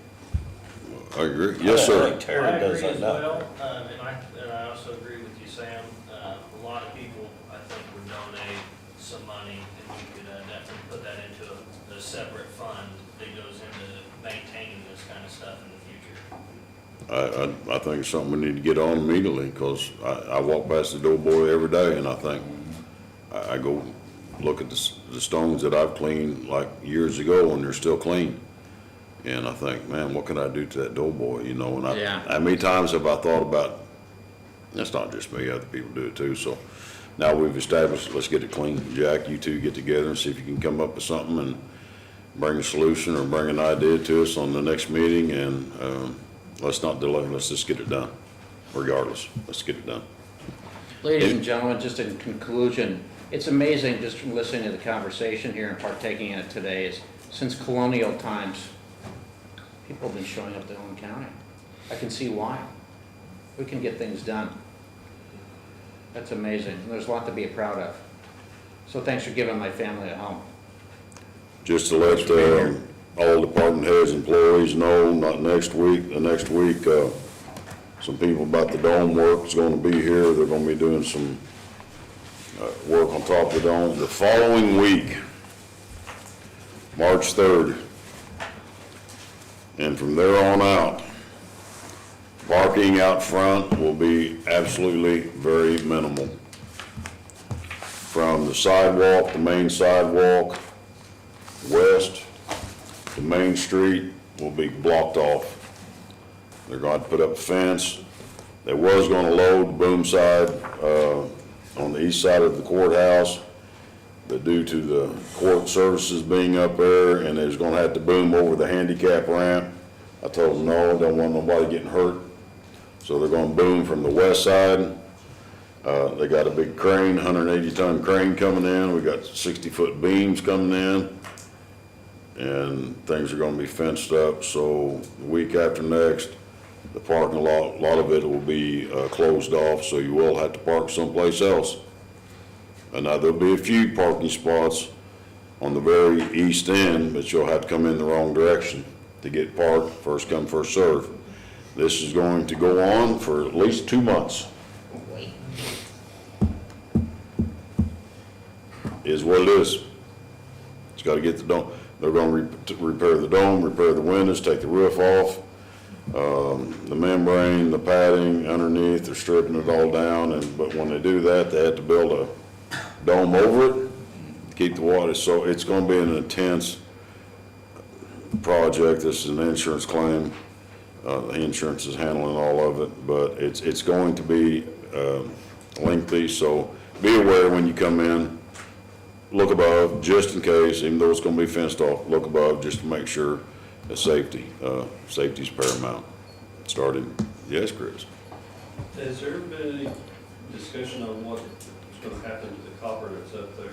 I talked to the gentleman, he said, the guy that I talked to, and I don't remember his name, he said, I know it was part of the agreement, they was going to keep the copper, but they said if we want the copper, they don't have a problem. They can adjust. It was minimal, the amount they were gonna give us for it anyway. Yeah. It was minimal, he said, because I did reference to the point, you know, it's kind of historical. I don't know if something can be made of it, or done with it, or. I was thinking maybe people may be interested in buying a tile, you know? Maybe we sell to help pay for cleaning the door, or maybe we put it into the clock fund, or something like that. Yeah, we got all kinds of options. I have something else to just come to, and appreciate you wanting to stay all night. Years ago, when I was the maintenance supervisor, we used to have a lot of things hanging on the walls here, different history things, pictures, and I won't go into what all happened to all that stuff, but I would like to see, and I'm thinking of one guy, Kenny Buckaloo is a painter. Everybody knows Kenny Buckaloo. And this is just one, I would like to see, reach out to Mr. Buckaloo to see if he'd be interested in if he had a couple paintings that he'd like to hang in this, for us to hang in this courthouse. Then we could reach out to maybe to some other people. This courthouse belongs to everybody. And Mr. Buckaloo has painted some very nice paintings. I kind of like to see the inside of the courthouse spruced up just a little bit. I wouldn't mind if he had one hanging here on this wall. It's just a suggestion, and if you have anybody else that, you know, I mean, we're not going to hang just anything on the walls, but history stuff, especially from local people, talent we got here, let's show them some gratitude. We've got stuff down there in the basement of the armory that's been down there, I mean, all that happened before I got here, that I remember was in glass cases up here, display cases, nice gesture. And it's sitting down there in the basement. Then we need to get that stuff back out. If we can put that stuff back up in the courthouse, let's get it done, because it was ordered to take it out of the courthouse. Yeah, I don't know who did that. I do, but we'll just set that's water on the bridge, so. But yeah, it's down there. Let's go through that stuff and find out what we got. Anybody else got anything? I do.